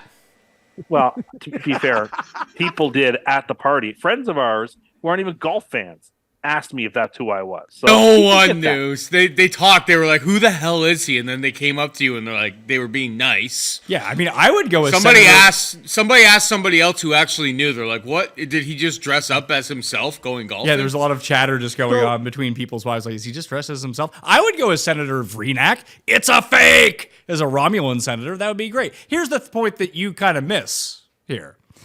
That if you went to Comic-Con, that's what you would do. But you don't go to Comic-Con. You see the point here? Why would I go to Comic-Con? I That's- don't understand why I would want to go. I don't quite understand the allure of Comic-Con. No, It's but not for dude, you. For starters, a lot of those costumes, they might be main characters. They're just things you have no clue about, Yeah, like like an anime. Yeah. or something that's Oh, yeah. just There were off people with your all kinds of radar. anime design things. I was like, what in the name of God is that? Yeah, I'm just telling you, you probably have no idea, and it could be a main character. On the other hand, people go with the deep tracks, buddy, like side 2 of the cassette. That's not They true. don't If you go play to a the football, hits. you go to a football game. People aren't wearing when I Drew went to, like, Tranquil a jerseys Leafs in the. game, I'd wear an yeah. Alan McCauley jersey to be like, I'm hardcore. I'm getting this jersey no one else has. This guy grinds in the corners. I'm wearing this obscure No, jersey. okay, that you might do that, but if you go to a Maple Leafs game tomorrow night, I guarantee you people will be wearing Mitch Marner jerseys and Austin Matthew jerseys, and like you might see a retro Felix Potvin or something. You're not going to see some checking line guy from 1997. You've never been to a Leaf game to say that. I've been to enough People sporting events. literally To know love- He's been to it. people He's been to not enough Leaf games, as in 0, to know about that. But what Geoff is talking about is the difference between casuals and hardcores. There's no casual fans that are going to this Comic-Con. They're hardcore fans. Oh, I don't think that's true. I think there's lots of people who go along with either their significant other or their friends who've been asked to go. Like, all right, fine, I'll wear a costume or whatever. Who cares? I don't think everybody's going is like a hardcore comic nerd. I don't believe that. I would say that most People of them are that going out of their way putting to do it. Then extensive yes, work into costumes are. yeah. I Like if your main takeaway is I want to go as Iron Man, you're not the type who was going to go. no, probably not. Well, I was not they going to don't go because I don't. respect I don't you. quite. I don't want their respect. They don't respect you. Okay, I don't have nothing. I have nothing against them. I don't know why that they would be disrespectful towards me. I have nothing Why against them. are they being disrespectful towards you? I just don't know why I would want to go to one of those events. Like, what do people? I don't know what people do at these events. They like trade comics. There's a lot of them, Yeah. like God. the bigger ones. do Do they announce, play like, Magic? Do they premieres. play Magic the Gathering? Yeah, and probably there is like a boardroom where that is happening. Oh goodness! What do you got against Magic? decorate for Halloween? Hold on. in Yeah. What September, do you people have? make fun of Yeah. it. What do you have against Magic the Gathering? Nothing. You were Nothing. I have nothing against it. you were once described as someone with the athleticism as someone who plays Magic the Gathering. Well, that is fair enough. I honestly didn't even think of what various things people would be doing I just assumed they were like going to panels to listen to. There are a bunch of panels, like comic Yeah, book there's writers. panels, there's a celebrity meet and greets, these things, and they have like wrestlers or like George from like probably cast members of Cheers or Star Trek. You probably Cheers. Well, actually, Cheers would be cool, but I don't know why they would come to Comic Con. because that's fan expos. It's the same shit. That's what they do. I'm telling you. I don't know. feel like I would I don't I'd be very out of place. Well, of course, you'd be probably dressed as see Iron some, Man. like characters from shows that you liked, and you'd go, I'll take a picture with the dad from Alf. Yo. Anyway, again, the most mainstream thing is not what people are going to go dressed as at Comic-Con, like kids would. When you were pointing this out, I was like, basically, all the costumes that you want to wear are the same costumes my kids want to wear. Captain America and the Avengers and stuff like that. People who are like hardcore into comics don't want to go dressed as those people. Yeah, why would you want to go as the characters that millions of people find enjoyment in? Why would you want to do that? That's not the point of going. No, let me go as this obscure extra who appeared in 6 seconds of the Tick cartoon show. I mean, That'll really show people. going as the Tick would be one thing. There's a People good know costume. the Tick. Oh yeah, it's the Tick, international Going sensation. as Arthur would be the obscure choice. I mean, most people who know the Tick know Arthur. It's Maybe, sort of an but the Tick is it's sort of an all-in or all-out situation. I don't know that that's necessarily true. I mean, people. Well, it recognize doesn't seem the like Tick. you know anything about this, except that you Well, were shocked. I Except would for be the who first to anyone is admit- dressed as. Yeah, I mean, I'll be the first. I don't know a lot about the comic book Comic-Con world, and look, everyone should have their fun. You know, I don't. It does. denigrate Based on the anybody's way fun. that you've talked about this, it doesn't sound like they should. No, of course they should. They should have their good, wholesome fun. They're not hurting anybody. Enjoy it. Have fun. I'm just not sure I understand what the value of dressing up as somebody that no one has ever heard of before. Sometimes they dress up as like the main character when they're in this like an outfit that they never wear, like a one-off outfit. If that is, I saw like videos of like a Sopranos con the other day, and it's like the specific outfit from like that episode. They're that guy. That makes any sense. I don't understand how. And I shouldn't say that because obviously I have my own unique obsessions that other people would say that you're completely around the bend on. But I just don't know how anybody could become so enraptured with name the television show that they would like travel the world like deadheads following the Grateful Dead and going to all these Comic Cons and dressing up in obscure costumes to meet each other at the. I don't understand it. Paul? I'm not against it. I don't understand it. Those people probably think you're weird for being a Jets fanatic. That's true. Like this They is their thing. Have empathy. They should have empathy. I mean, I guess it is their thing. I just don't know how. I don't understand it as a thing. I look at it and I just don't understand it. that is No. I'm also not saying I need to understand it. That's fine. Like, there are all kinds of fandoms that not everyone's going to like. I don't understand the lore of Rumble, but Jeff does. Some 21-year-olds dress like a character that you don't know, and you think like they're not doing it right. I just think that's not the way I would do it. I would go with somebody that people have actually heard of. But when you Their showed up and peers told know me this, exactly who they are. yeah, when you showed up and told me this, you were like pretty mad about it that you didn't recognize anyone. Well, just I didn't recognize anybody. Like I'm not that out of touch with you that ask them who world. they You're are? not that out of No, touch. I did not. Why not do you go that up out to of them? touch. We're all You out look of at touch. Cleavage? We're all out Too of much touch in cleavage? that I've world. seen those cosplays. It's just I don't know who. If people are like full masks and full costumes, I was like, I don't know who you are. That's so strange. Costumes should not be so obscure that nobody outside of like the 1/10 of 1% should get them. Come on now. I don't know what we're doing here. But they do. You just don't. I think people would far more enjoy. Hey, there's Darth Vader. Hey, there's Yoda. Bro, that's lazy. It's not lazy. Doesn't even sound like you're a real fan, that man. culture, it is. That's The lazy. hardcores there are like, look at that casual wearing like, Luke Skywalker costume. Like, what a bum. I'd say Luke Skywalker is more impressive than, whichever person who has 2 lines of dialogue on Battlestar Galactica had that you're dressed up as. They would look at you and be like, this guy's a basic bitch. Like, he doesn't really understand, the ins and outs Well, if that's of what it we're is to about. be basic, then I guess I'm basic. You are pretty basic. Fine. Be like if you I ask don't- somebody, you're like, oh, who's your favorite football player? And they're like, Tom Brady. You're like, great. Sure.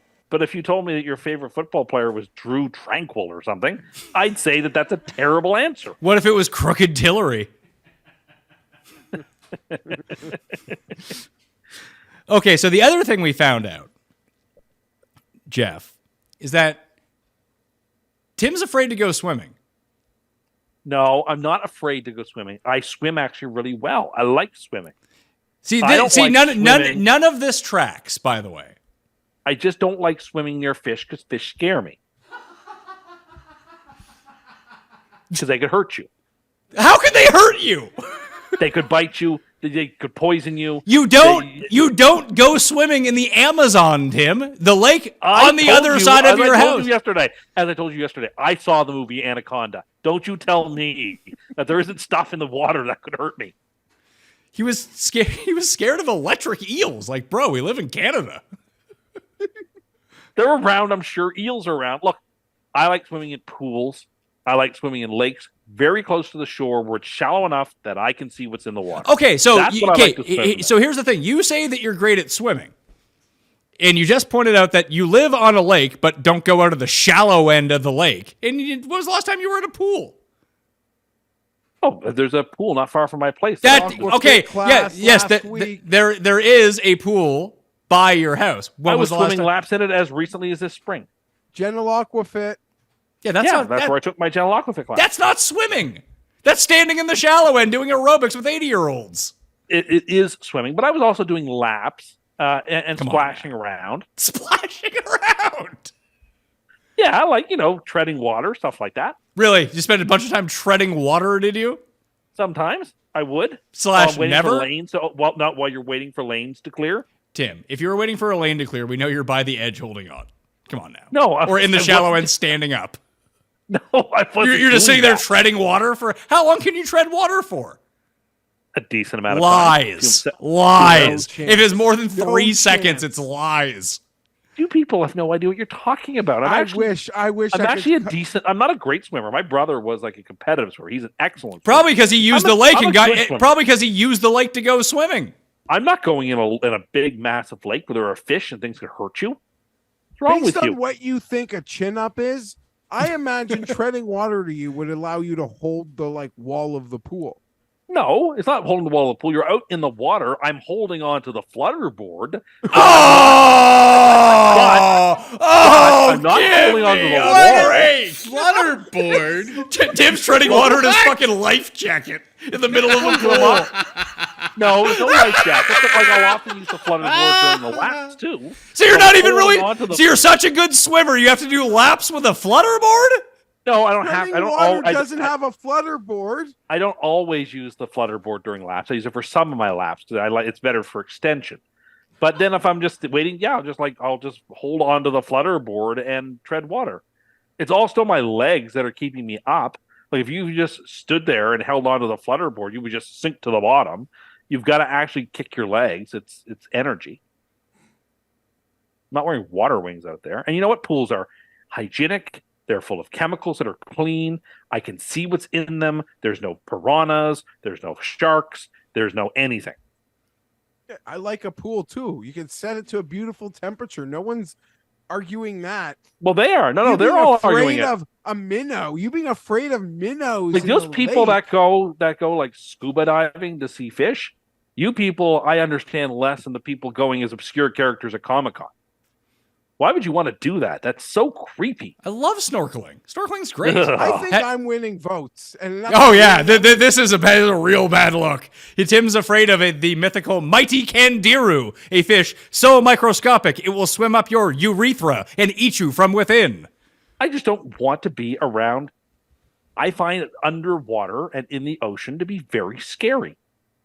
Wait, so do you not go underwater in the pool either? I don't know, underwater where there's live, like where like in a living organism, like a lake or an ocean. So you're not Those afraid aren't of the organisms, but massive. they're like ecosystems. So you're not afraid. You're afraid of minnows, but I'm not afraid of minnows. But you're Minnows are not. not freaking me out. But if I see a trout or something, I'm gone. Goodbye. What's a trout gonna do to you? Like I a little don't. starfish. As you know, I don't even like taking the fish off the hook when I've caught a fish. It scares me. Well, you've I never don't caught a like fish, so that's not a thing. I have caught. You ask my dad. He'll tell you, and he's got how many fish I have caught. When the mackerel are running, I have caught an unbelievably And good you're number. Wait, afraid hold on. of Where do you mackerel? catch? Where do you catch the mackerel at? I caught them at our country house. I used to go because we went Country every house, huh? summer. We went, whatever. We went every summer for like 16, 17 years. And every August when the mackerel ran, I would go down and catch mackerel, and I caught a lot of them. And you'd be afraid beside a mackerel in the water? No, I'd be afraid of taking them off the hook because I don't like Yeah, but touching you fish. just- That scares me. So I wouldn't swim in that water because there are fish there. So I don't like fish. I don't like fish. There's just something weird about them. I don't like them, okay? I like to eat them, but when their heads are gone, I don't like getting served a fish that has the head on. That scares me too. I don't like it. Sorry, I don't like it. I once got. I think I got like $350 for it.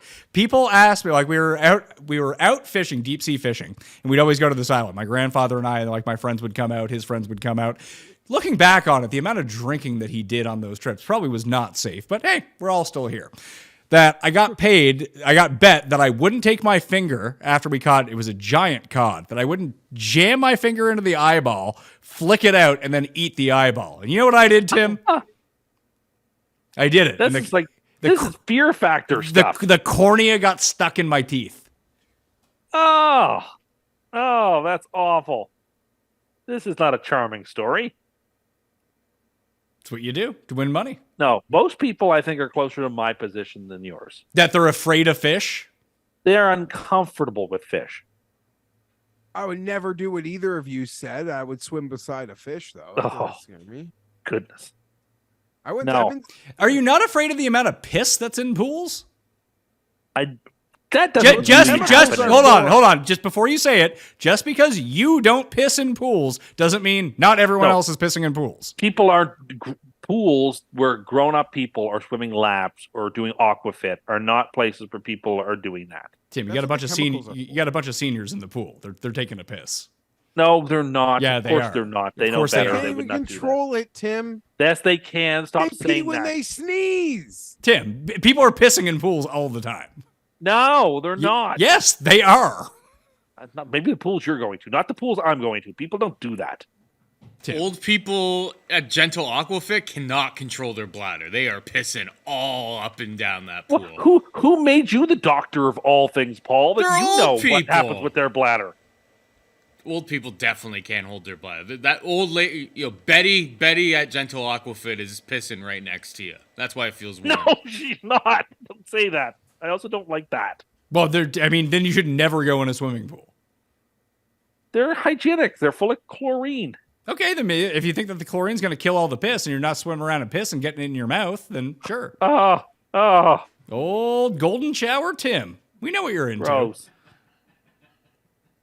That's why you'll never win the election. They got the tapes on you. But they had the tapes on him, and he still won the election. That's true, I suppose. All right. According to Geoff, both times, but I think once. Shut up.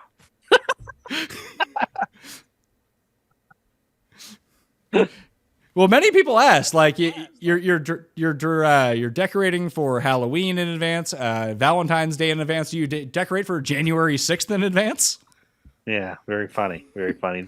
Or is that People just ask Geoff? when I do my Christmas decorating, and I don't do it before Remembrance Day is over. That won't come out. Probably won't before American Thanksgiving, but certainly not till November 11th. So you decorate for Halloween before you decorate for Christmas?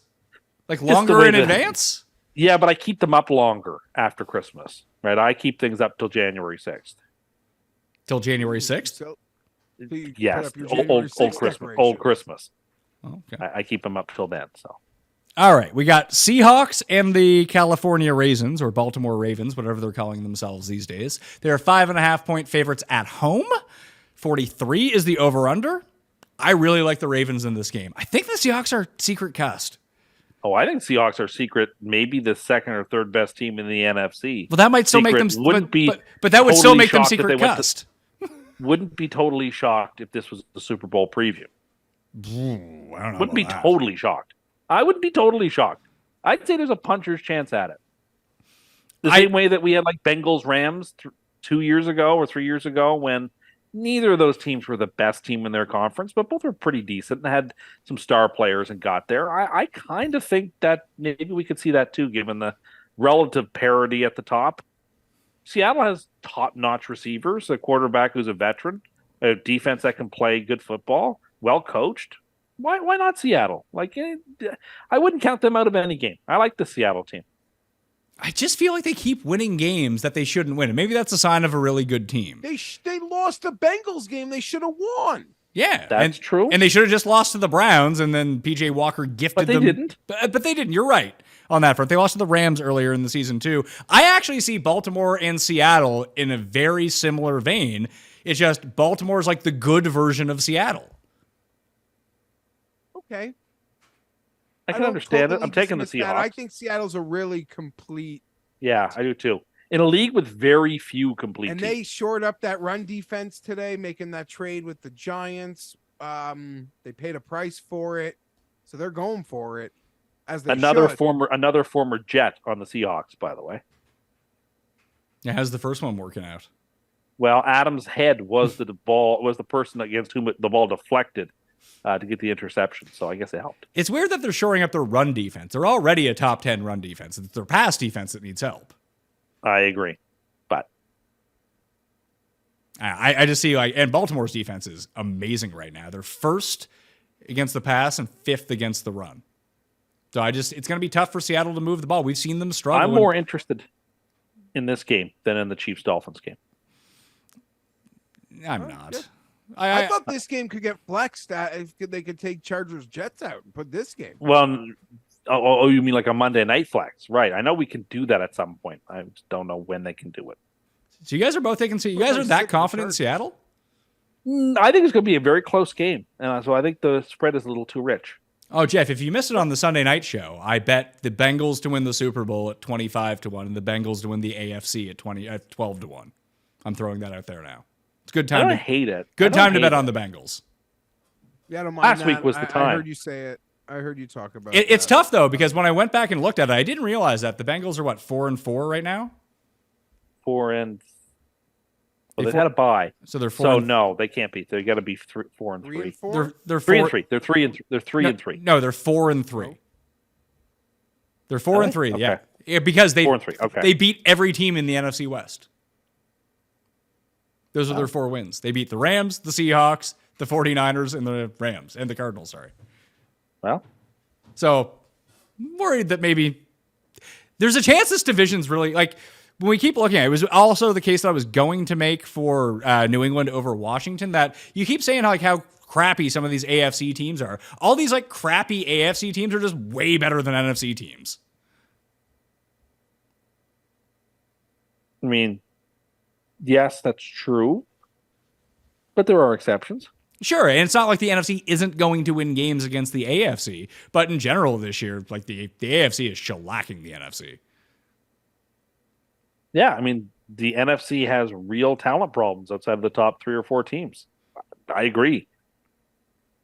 So I also think the AFC is really bad too in spots. But so if you have a team that's probably the second or third best team, maybe the best team in the AFC against a top 5 team, maybe better in the NFC, just give me the AFC team. That's fine. I think the Ravens are going to win by 3. Okay. Tampa Bay and Houston. Another AFC, NFC matchup. This is a bad games this week. Oh, my goodness. Yeah. I talked up Seattle because I thought you were disrespecting them. I do think it's a bad spot, and I am picking Baltimore. Oh. Geoff. Sneaky fucking Geoff. No, so we never got to. I just love. Well, you told me how great Seattle was. I assumed you were picking them. No, you are right. I did say those things. I just think it's a East Coast, West Coast. It's still 1:00 game. They'll get punched in the mouth here. I think Baltimore is better. Tampa and Houston. Houston's favored by 2.5 at home. 40 is the over-under. No Robert Woods again this week, it looks like, Tim. Is their offense lost without Robert Woods? I don't think so. We watched a good. I mean, that game was main screen game this week. Texans, Panthers. So I got to see an inordinate amount of the Texans. I thought they were pretty efficient. I'm out on this Tampa team completely. I don't even know what the team is going to look like come Sunday. So if you're telling me I get to have Houston only laying 2.5 points, I'd rather have them than whatever Tampa Bay will be. So yeah, give me the Texans. I mean, you watched a lot of the Texans game, which I know we did because it was the main screen, and you came away with a good impression of the Texans, who lost to the winless Panthers and scored 12 points. I didn't think they played that badly. They played pretty badly. Their offense I thought they sucked in that game. I thought they should have given the ball to Pierce more. But I don't know. I didn't come away from that like thinking, oh, they've got problems. Like, they didn't play their best. They looked okay. Just Carolina won't carry the day. That happens sometimes. Yeah, but I think that, I mean, maybe your impression of Houston, at least previous to their bye, was I thought they were going to I think we all picked Carolina. It was like not a great spot. Yes. In a situation where Carolina could come out of the bye, regroup a little bit, get a win at home, or at least cover the spread at home. But Houston should be in a better class than that. If they're not in a better class than that, then this is a coin flip against Tampa. But they're an AFC team playing a bad NFC team. That's true. Obviously, the Texans are the play. That's a good point. I don't know. It's something about it was really strange. I thought Houston would have a better showing against Carolina. I mean, they just lost to an NFC South team. So that's not good. What's the coin doing? Who are you taking, Geoff? I lean with Tim. I know 1 + 1 doesn't equal 2, but I, in my soul, believe the Saints are better than Tampa. And it seemed like Houston had I don't know, they beat the Saints at home. I think they can beat Tampa at home. I don't love this game. There's 9 games on this slate. I don't know that I'll see it. Or maybe 8, because I counted the morning game, actually. I'm going to take Houston as well, just only because I'm mad at Tampa Bay for fucking me over last Thursday night in terms of that stupid 10-minute drive they had to basically ice themselves out of the game, which I'm just thinking it's a bye week versus a mini bye. Yeah, it is. Houston played last week. They lost. Oh, stupid. So extra 2 5:00 games. Wow. No, there's 3. 4. Is there? No, there's only 2. Yeah. No, because the Vegas game is off the board because it's currently going on. That's why we're not talking about it tonight. Okay. I believe Giants in Vegas is a later game. That would make sense. Yeah. All right. So Indy and Carolina is one of those later games. Carolina is a 2.5-point dog at home against the Colts. 44 is the over-under. I actually thought the Panthers looked all right last week, and that didn't even include them getting stuffed going forward on 4th down on the goal line. I thought the Panthers looked decent last week too. But did they give it all they got in that game last week to beat the Texans? And if they got their win now, the pressure's off of going 0-17. I'm going right back to them. Okay. Plus 2.5, short number. I don't trust Gardner Minshew one bit. Not one bit. They played well against the Browns but I just don't think that's enough for me to be convinced that they're just gonna. Anyway, I don't really have a whole lot to say about this game other than I would play Carolina. Here's the issue, Geoff. Do you know who's the worst run defense in the league? Carolina. You know what Indy is actually very good at doing? It appears they can run the ball. It appears they can run the ball with 2 separate running backs. They just love giving the ball to over and over. I think they can control this game in the trenches, and I think they can make it so that Gardner Minshew doesn't have the thought in his thought bubble to try to throw left-handed in this game. They can just be like, here, Jonathan Taylor, you run a bunch. Here, Zach Moss, you run a bunch. We'll eat the clock up. We'll gain our yardage this way and take it out of the hands of the guy who's probably going to turn the ball over. Although the Colts defense is fucking pathetic. I think they've given up 30 points in 5 of 7 games. Like, it's really bad. Okay. So the first thing I've thought about here is the sacrificial lambs on the schedule with Dallas and Philly in this 4 o'clock slate. Like, holy shit. Giants, Raiders, and this thing right here. I've got less of a feel on this game than Tim does. I do lean Carolina like Tim. And because my feel is so low, I'll take both teams. Revenge game for the head coach. They win one for the Gipper in Carolina. I'm on the Panthers. I'm going to take Indy. I'll stick with the AFC over NFC. Carolina kind of shot its wad a little bit last week. Indy did not look good against the Saints. I do worry about their defense. Last 3 games, 37 points allowed, 39 points allowed, 38 points allowed. This was actually the game that I was thinking about because I was thinking about Derek Carr for my main DK lineup this week. What about like Bryce Young, Thielen, and Jonathan Taylor? Just run those guys out there. Just hope that's where all the points go in this game.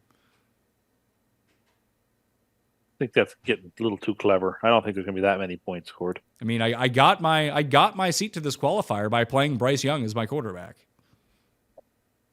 I know. With Adam Thielen. Anyway, Dallas and Philly, the main event. This game is Philly by 3 right now. 46.5 is the over-under. It is also my super lock of the week. I love Philadelphia in this game. Cowboys not at home. Give me whoever they're playing. This just happens to be the best team in the NFC. So I will take the Philadelphia Eagles, even with a gimped up Jalen Hurts in this game. Hopefully he can be a little bit more healthy and a little bit more mobile. But even if he's not, I think he's showing us that no one can cover A.J. Brown, and so it doesn't really matter all that much. I like Philly -3 here. I agree with you, not to the extent of a super lock. Not that even of that hard of a case. I do feel like they are 3 points better than the Cowboys. The Cowboys off, that shit show in San Francisco. Lovely game against the Chargers on Monday night that could have gone either way. Bye week. Beat the shit out of the Rams. I lean Philly. I do believe they're the superior team. I'm curious how Tim picks this because he took Dallas first overall in our league draft. Yeah. If you gave me what I thought was a healthy Hurts in this game, which you don't have, I would lean Philadelphia. But I think Dallas could make minced meat of that Eagles pass game this week, in part because I think they can bring pressure to bear on Hurts, and can he escape? Can he make the plays that he needs to make? And I think Dallas could get a lot of sacks in this game. I think the defense could play really well, and I expect Dallas's star players to actually show up for a change. I think Philadelphia is going to be a very, very popular pick. Oh, and I don't know about that. I think the whole world has seen Dallas lose all these big games on the road. There's going to be a drumbeat for the Eagles in this game. I am going to take the Cowboys and sort of go against the grain. I think Dallas is going to be the popular side in this game. Really? Yeah. Just because Hurts is banged up. Yeah, people like to pick on Dak in a big game, and they don't give the Chargers credit as a quality win. So I don't think it's as lopsided as Tim seems. It's not lopsided. I just look in DVOA. Who's the better team? No, not lopsided. I mean, like the public betting. I don't think you think people are going to be hard on Philly. I don't. I do. I just think Dallas is probably a better team. It's close. They're like DVOA has Dallas slightly better. I think the Eagles and Dallas are pretty close to each other, and the number reflects that. Dallas's defense is terrifying. An unhealthy Hurts against that defense is not a recipe for success, I don't think. So that's why I lean towards Dallas. Yeah, playing that defense with a banged up QB. Not what I'd want to be doing. Yeah. I just worry that the Dallas is going to be able to protect Dak. And when you start getting guys in Dak's face, maybe it doesn't go so well. Sure, but I mean, look at the Jets, who don't have as good as a defense of Dallas, but also have a very good defense. Look what they were able to do with the Philadelphia, how they were able to disrupt that game. And listen, and Dallas was able to play really well against the Jets and beat the crap out of them. But just Dallas at home is different than Dallas on the road. Okay. Like they're basically like the best ATS home team of like in a 3-year stretch. If Go back and look over history of teams against the spread in either a home or road split. Dallas's home splits are just amazing at this point. Not only beating people, beating the shit out of other teams. And on the road, they're worse than average. It's a super close game between two super close teams. I don't think that they're super close teams. I think that Philadelphia is significantly better. Well, the stats don't say that. No, but I've watched the games. I watched them too. Dallas is getting a lot of credit for when they blow the shit out of teams at home or beat the shit out of the Giants on the road. Or beat the Chargers. Sure, beat the Chargers, who are not good. Anyway, I guess we'll agree to disagree here. I think Dallas is probably the smart play. Okay. Do you trust McCarthy? Let's see. No, I don't. You do not trust McCarthy. I don't. But CD Lamb is awesome, and Pollard is awesome, and no one debated that. Dak is awesome, and I think Dallas has got something to prove here. And I think, given Philadelphia's current circumstances with their quarterback, this is a pretty good spot for Dallas. This is about as good as they could hope for in terms of when they get to go to Philadelphia. So I expect them to take advantage. Paul? The forecast, we're 6 days out and it's on the coast, but the forecast actually looks pretty clear. Looks pretty good out in Philadelphia, the entire Even better week. for Dallas.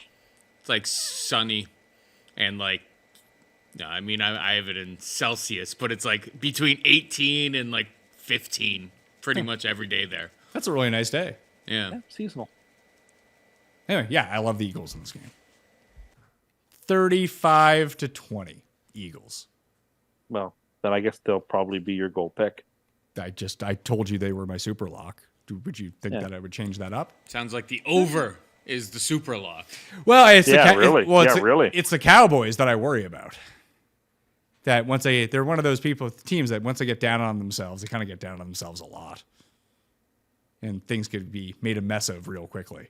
I don't know. It just feels like people are in on Dallas again now. Their shitty games are behind them. They're going to be fine. They're not going to be fine. They're Dallas. They're going to go 13-4 or wherever the hell they're going to go. But every game that matters, they're going to lose. Anyway, that's my stance on Dallas at the moment. Maybe they can beat the shit out of Philly and really stick it to me. I just don't see it happening. So Philadelphia for me and Geoff. Dallas for the coin and Tim. That will do it on the Pat Mayo Experience. Part 1 of the Week 9 picks against the spread. On tomorrow's show, we will have, what do we have? Vegas and Giants, Sunday Night Football, Monday Night Football, and a Cust Corner mini, plus the Tim's Free Money, my Survivor pick, and all of our super locks will be on that. I want to thank the coin, Paul, Geoff, and Tim Undercust. Tim Undergust. Not my name. For being afraid of fish. They're terrifying. Were you more terrified of fish or someone dressed as Sailor Moon? But it was dressed as... I don't understand why you would go to a big event like that and go with somebody who everyone has to ask, who's that guy? Here's the thing. The people there aren't asking that, though. Well, you say that, but you don't go to these events. I don't go. Speculating. I am speculating, but that would be what I would assume when people go to things in conventions like that. They're for hardcore people who know a lot about what's going on, and then all of a sudden, they know who they are. Fair enough. All right. Well, that will do it for me. Smash the like while you're here. Play in the One and Done. Play in the Listeners League. And sub to Mayo Media Network. We will be back tomorrow. So I will see you then.